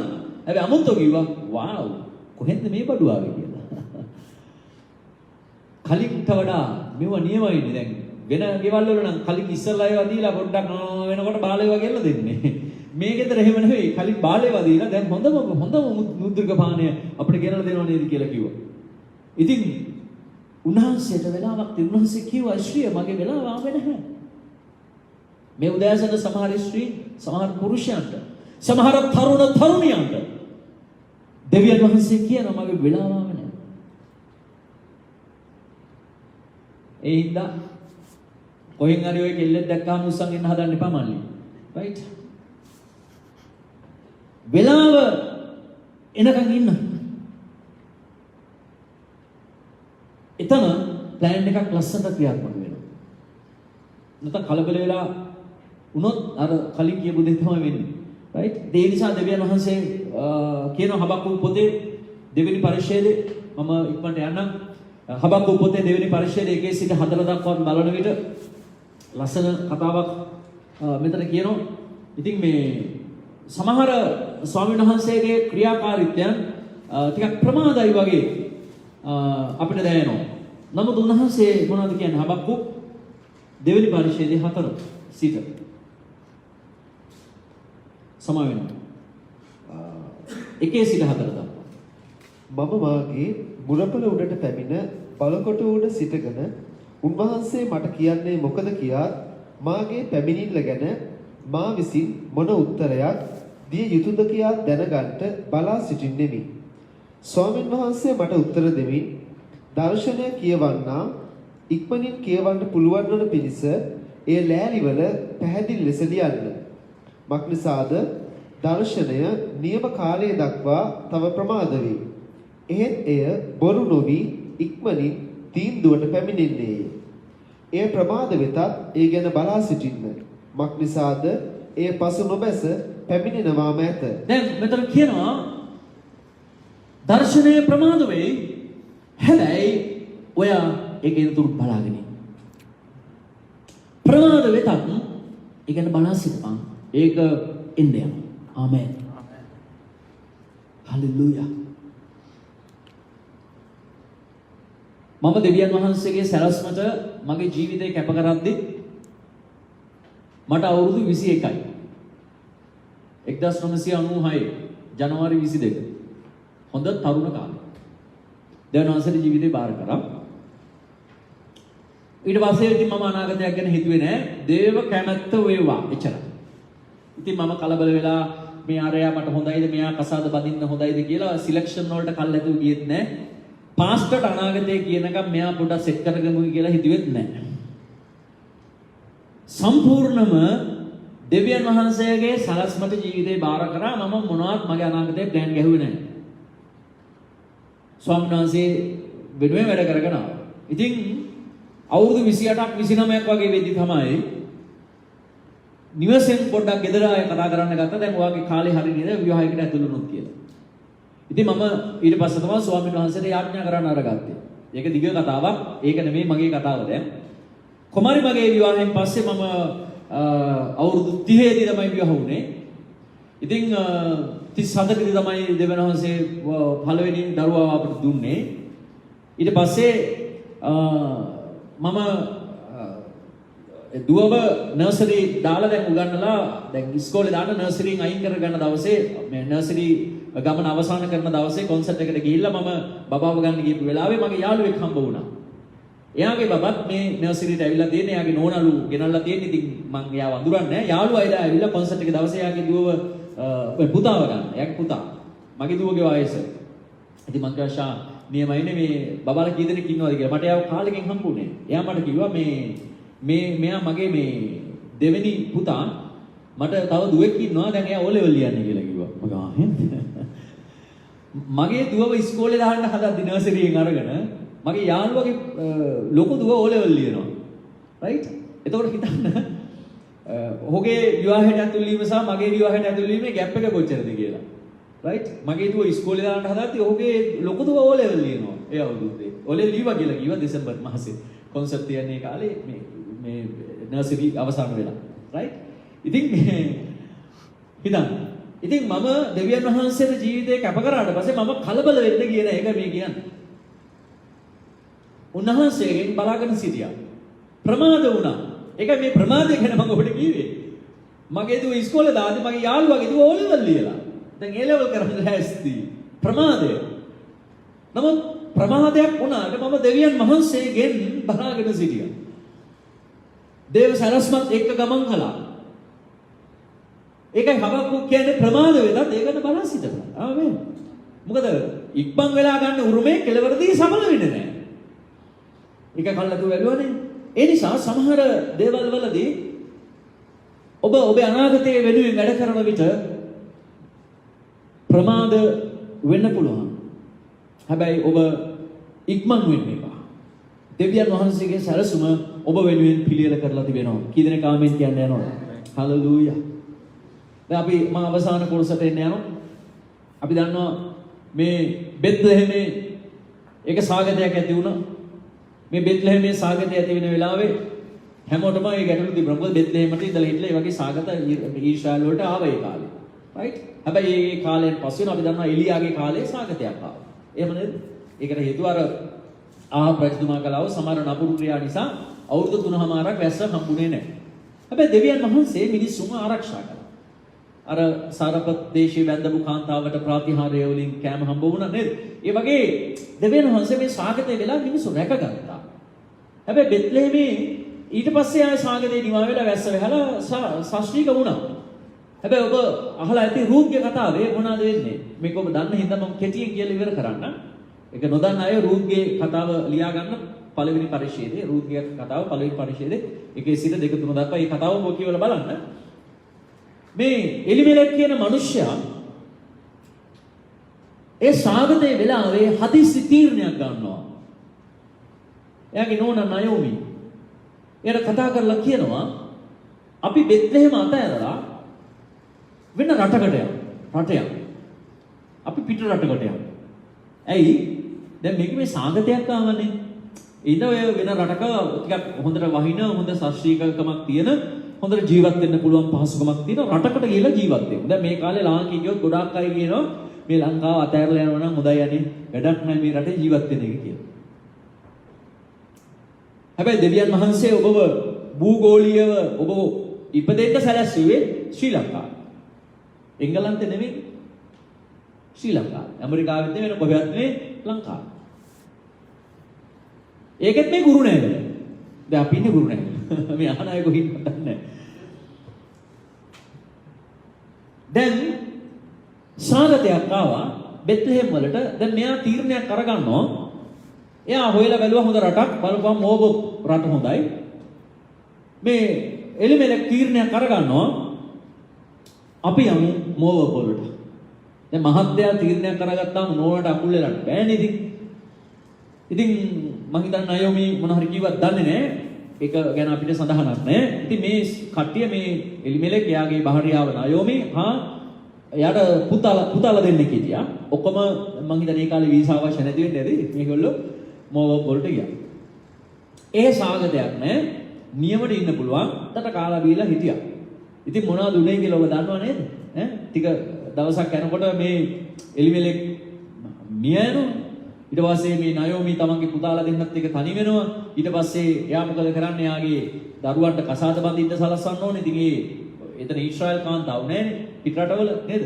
ඉතින් ඒ නිසා මේ මෝවබ් දේශයේ මේ කාන්තාව දෙන්නේ කසාද බඳලා දුන්නා. ඊට පස්සේ ටික කාලයක් යනකොට දරුවෝ දෙන්නත් නැරුණා. ඒ කියන්නේ පුතාලා දෙන්න මිය ගියා. මේ නයෝමි කියන වචනේ තේරුම මිහිර. හැබැයි එයා ඊට පස්සේ කතා කරන්න ගත්තා. මට මාරායයි කියා බලලා. ඒ කියන්නේ හේබ්‍රු භාෂාවෙන් මාරා කියලා තිත්ත. නයෝමි කියන්නේ මිහිර. ඉතින් මගේ මිහිර තිත්තක් වුණා. මට එපා වුණා කියලා. ඒ ලොකු කතාවක් මෙතන රූපී කතාවේ ලියලා තියෙන බව ඔබ දන්නවා. ඔබ කලින් කියවලා තියෙනවා. ඉතින් කියපු නැති අය පොඩ්ඩක් බලා ගන්න. ඉතින් මෙතනත් අපි දකින්නේ මොකක්ද? මේ ඉක්මන් වෙලා අරගත්තා වූ තීරණයක් මුළු පවුලකට විනාශයක් ගෙනාවා. ඔබට පැහැදිලිද? දැන් ඔබ ස්වාමි පුරුෂයෙක් නම් මේක හොඳින් අහගන්න. ඔබ පවුලේ මඟ පෙන්වන්න. ඔබ හිස ඔබේ පවුලට. ඔබේ හිස යේසුස් වහන්සේ. භාර්යාවේ හිස ස්වාමි පුරුෂයා. ඔබ හරහා තමයි ඔබේ පවුලේ දේවල් සිදු වෙන්නට යන්නේ. ඉතින් ඔබ ඉක්මන් වෙලා ගන්න සමහර තීරණත් එක්ක ඒක දෙවනසික සැලසුම නෙවෙයි නම් ඔබ හොඳට මතක තියාගන්න පීඩාවට පත්වන්නේ ඔබ විතරක් නෙවෙයි. ඔබ ළඟ ඉන්න ඔක්කොම. දැන් හරියට අර අපි පොඩි කාලේ ඉස්කෝලේ යද්දි මේ අපි හරි ආසයි අර බැටරි පෙට්ටිය උඩ ඉඳ ගන්න. ඉස්සර ලංගම් බස්වල මේ ඩ්‍රයිවර්ට පිටිපස්සේ තිබුණ බැටරි පෙට්ටිය. කී දෙනෙක් මතක බැටරි පෙට්ටිය? අපි නැග්ග ගමන් සීට් වන්නේ දරුවිලි කාලේ කියලා බැටරි පෙට්ටිය උඩ ඉඳගෙන ඩ්‍රයිවර් උන්නේ මේ සීට් එකට අර තියාගෙන බැටරි පෙට්ටිය ඉස්සරහා බලාගෙන ඉතින් අපි යනවා නේද?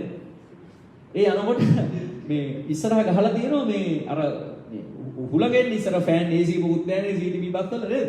ඉතින් අර ඉස්සරහා වීදුරුවක් කපලා පොඩි කෑල්ලක් කොම් ඉස්සරහා උස්සන එකෙන් හුලඟ එනවා ඇතුළට බස් එක යද්දි. ඉතින් ඒක උඩ සමහර තාඩු පටියකින් එක එක වචන ගහලා තියෙනවා. එළියට එන්නේ ඇතුළට එන්නේ. ඉතින් එකක ගහලා තිබ්බා හිතවත ජීවිත රසක් ඔබේ අතේ කියලා. මට හොඳට මතකයි. තව බස් එකක තිබ්බා පිරිසුදු චේතනා ගෙන දේ වාසනා කියලා. මට තාම මතකයි. තව එකක තිබ්බා මේ හිතවත ජීවිත රසක් ඔබේ අතේ.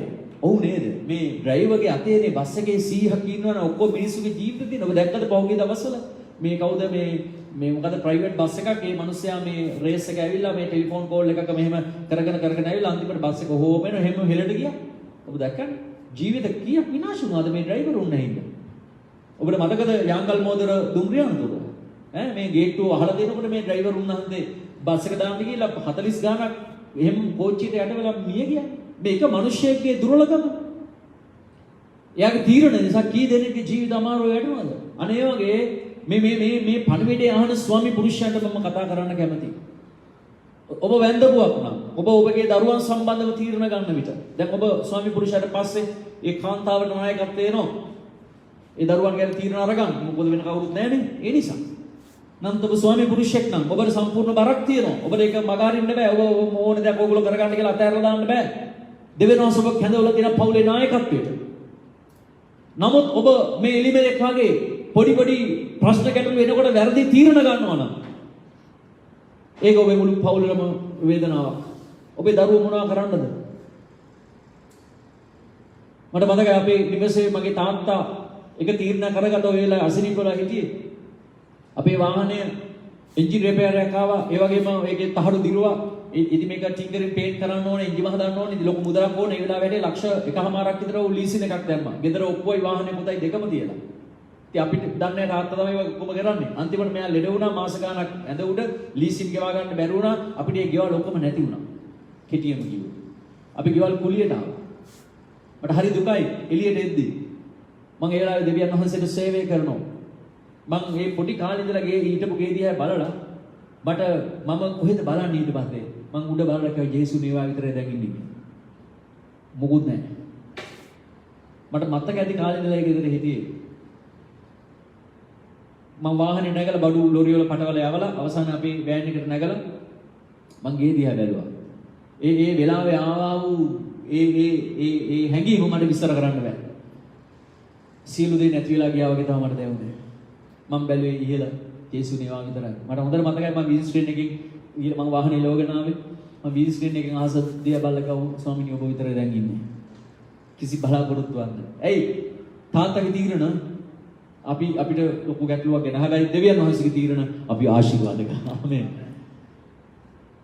ඒ වගේ සමහර වෙලාවේ ගන්න තීරණ ඉක්මන් වෙලා අරගත්තාම ඒක බොහෝ අයට අලාභහනි ගේනවා. ඒක භෞතික අලාභහනි, ආත්මික අලාභහනි ගේනවා. අද සමහර මිනිස්සු මෙතන ඉන්න අය මෙතන ආත්මික ගැළවීම ලැබලා, බෞද්ධිස්ම ලැබලා, මෙතන සුද්ධත්වය ලැබලා, මෙතන සාර්ථක වෙලා සඵලත් වෙලා ඉන්න අය මේ සභාව අතහැරලා දාලා යනවා. දැන් මේ මෑතකත් මට සමහරව අය කතා කරලා තියෙනවා ඔබ ඔබතුමා තමයි අපේ ආත්මික පියා. ඉතින් මට හරි දුකයි ඔවුන්ගේ ජීවිත ගැන බලපුවාම ඔවුන් අසරණ වෙලා කඩාට වැටලා යම් ගැටලු ඇවිල්ලා ඒ ජීවිතවලට. හරි දුකයි ඉතින් අහද්දි. ඉතින් ඔවුන් අපෙන් ගියා. මොන හරි හේතු වෙන්නේ නැතිද? හේතු මත ගියා. අපරාධය. ඉක්මන් වෙලා ගන්න තීරණ. කෙලවරදී සඵල වෙන්නේ නැහැ සෙනෙහවන්තය. හොඳට මතක තියාගන්න. හොඳට මතක තියාගන්න. ඔබ කලබල වෙලා ගන්න එපා තීරණ. ඒ වාතාවරණය මත ගන්න එපා තීරණ. දැන් බෙත්ලෙහෙමට සාගතයක් ආව. සාගත හැමදාම පවතින්නේ නැහැ. හැබැයි එලිවෙලෙක් තීරණයක් ගත්තා යනවා වෙන රටකට. එතකොට මේ එලිවෙලෙක් විතරද යෙරුසලම හිටියේ? නෑ. තව දහස් ගණන් මිනිස්සු හිටියා. ඒ මිනිස්සු වෙන රටවල් වලට ගියාද? නෑ. ඒ මිනිස්සු දෙවියන්වහන්සේගෙන බලාගෙන හිටියා. සාගතෙන් නිමා වෙලා ස්වාමීන් වහන්සේ යහපත කරයි කියලා. එක මිනිහෙක් හිතුවක්කාර තීරණයක් අරගෙන රටින් යනවා. මං දැන් ආදේශික සල්ලි දෙන්නේ. ඔය හරි අමාරු ආදේශික සල්ලි දෙන මිනිස්සුන්ට අවවාද දෙන්න.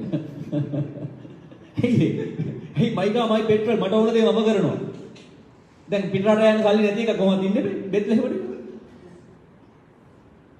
නේද? ඔය අතර මෙතන මොකක් හරි කියනකොට කියන දේ අහන්නෙම නැහැ. හරි අමාරු අවවාදයක් දෙන්න. දැන් එලිමෙලෙක් ගියා, දාලා ගියා. එලිමෙලෙක් අල්ලපු ගෙදර මිනිස්සු හිටියා. ගමේ මිනිස්සු හිටියා. හැබැයි මේ මිනිහා කියලා සැපට ජීවත් වුණා. හැබැයි උඩ මොනවද නැති උනේ? උඩ ආත්මික දේවල් නැති වුණා. උඩ දේව මන්දිරයේ নমස්කාරය නැති වුණා. උඩ පූජකයන්ගේ මෙහෙවර නැති වුණා. උඩ මංගල්‍ය සමරන්න බැරි වුණා. උඩ ආත්මික තලයේ තිබෙන සියලු සම්බන්ධතාවයන් ඔහු කඩාගත්තා. හැබැයි භෞතිකව වාව් මොව මාරයි ලස්සන දේශය කියලා ජොලියේ ඉන්නත් පුළුවන්. හැබැයි ආත්මික සීමාවෙන් ඔහු එළියට පැන්නා. ජෙරුසලම බෙත්ලෙහෙම නේද අර වහලට ගියපු ඊශ්‍රායලවරු කිව්වා ජෙරුසලම මට නුඹව අමතක කරන්න පුළුවන් නම් මගේ දකුණ අතේ හුරුව මට නැති වෙලා යයි කියලා කිව්වා නේද අපිට හොඳට හුරුවේ දකුණට. ඒකේ හුරුව නැති වෙන්නේ නැහැ මැරෙනකම්. ජෙරුසලම අමතක කරන්න පුළුවන් නම් මට ඒකත් නැති වෙයි කියලා කිව්වා. ඒ වගේ ජෙරුසලමට මිනිස්සු ආදරය කළා. දෙවනහසක රටට මිනිස්සු ආදරය කළා. හැබැයි මේ මිනිහා දාලා ගියා. දරුවගේ මානසිකත්වය බලන්න මොන වගේද කියලා. ඒ නිසා ඔහුට හරි ගියේ නැහැ. ඔහුට හරි ගියේ නැහැ. මේ පීඩාව නැති වෙන විට කැළඹීම් ඇති වෙනවා. මේ කැළඹීම් ඇතුලේ ගන්න එපා හදිසි තීරණ. යක්ෂය ඔබව කලබනවා. වැරදි තීරණ වලට ඔබ යොමු කරන්න.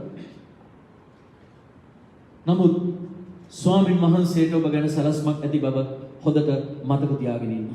කීදෙනෙක් ආමෙන් කියන්නේ නැනවද? සාගතයෙන් ඇති වුණු පීඩාවට වඩා එලිමෙලෙක්ගේ ජීවිතයේ පීඩාව වැඩි වුණා. දන්නවද සාගතය බෙත්ලෙහෙමේ හිටපු මිනිස්සුන්ට එලිමෙලෙක්ට වගේ විනාශයක් කළේ නැහැ. මම කියන පැහැදිලිද? සාගතේ ආවා බෙත්ලෙහෙමේ තව මිනිස්සු හිටියානේ. එලිමෙලෙක් එළියට බැස්සානේ. ඒතර සාගතයෙන් අර බෙත්ලෙහෙමේ හිටපු මිනිස්සුන්ට පැමිණි ප්‍රශ්නෙට වඩා සාගතයෙන් නිදහස් වෙන පිණිස මොවපීපු මිනිස්සුන්ට පීඩාව වැඩි වුණා. එහෙනම් සාගතේ ඉවසගෙන බෙත්ලෙහෙම ඉඳන් ওই ප්‍රශ්න මොකුත් නැහැ. ඒ නිසා සමහර ප්‍රශ්න විසඳන්න කියලා හදිස්සි වෙලා ඉක්මනින් ගන්න තීරණ ඒ ප්‍රශ්නෙට වඩා භයානකයි. මම කියන දේ කී දෙනෙකුට වැටහෙනවද? ආමෙන් කියමු දෙන්න. මොකද මම කිව්වේ? ප්‍රශ්නයක් වෙලාවේ ඉක්මන් වෙලා ගන්න තීරණ වලින් ලැබෙන දේ අර ප්‍රශ්නෙට වඩා භයානකයි. ප්‍රශ්නයක් තියෙන්න පුළුවන්. හැබැයි ඔබ ඉක්මන් වෙලා කරන වැඩ අර ප්‍රශ්නෙට වඩා භයානකයි. අර ප්‍රශ්නෙට විසඳුම ප්‍රමාද වෙලා හරි ලැබෙයි. හැබැයි ඔයාලට තීරණය ඉඳලා භයානක දේවල්. දැන් එලිමෙලෙක්ට ආයි හදා ගන්න පුළුවන් වුණාද ජීවිතේ? බැරි වුණා. මැරිලා ගියා. දරුවෝ මැරිලා ගියා. අර නයෝමිනි රූත් එක ආපහු ආවේ ඊශ්‍රායල් වලට. ඊට පස්සේ නේද ඔබ දන්නවනේ ඉතින් එහාට කතා. මේ රූත් ඊශ්‍රායල් මේ මොබි ඊශ්‍රිය වංශාවලියට ඇතුළු වුණා යේසුස් වහන්සේ. අහිමි වෙලා ගියපු ඈට පාරම්පරිකව නැති වෙලා ගියපු දෙයක් එයා අත්පත් කරගත්තා. පාරම්පරිකව දේවල් ලැබපු මිනිසු ඒව අහිමි කරගත්තා. අපරාධ.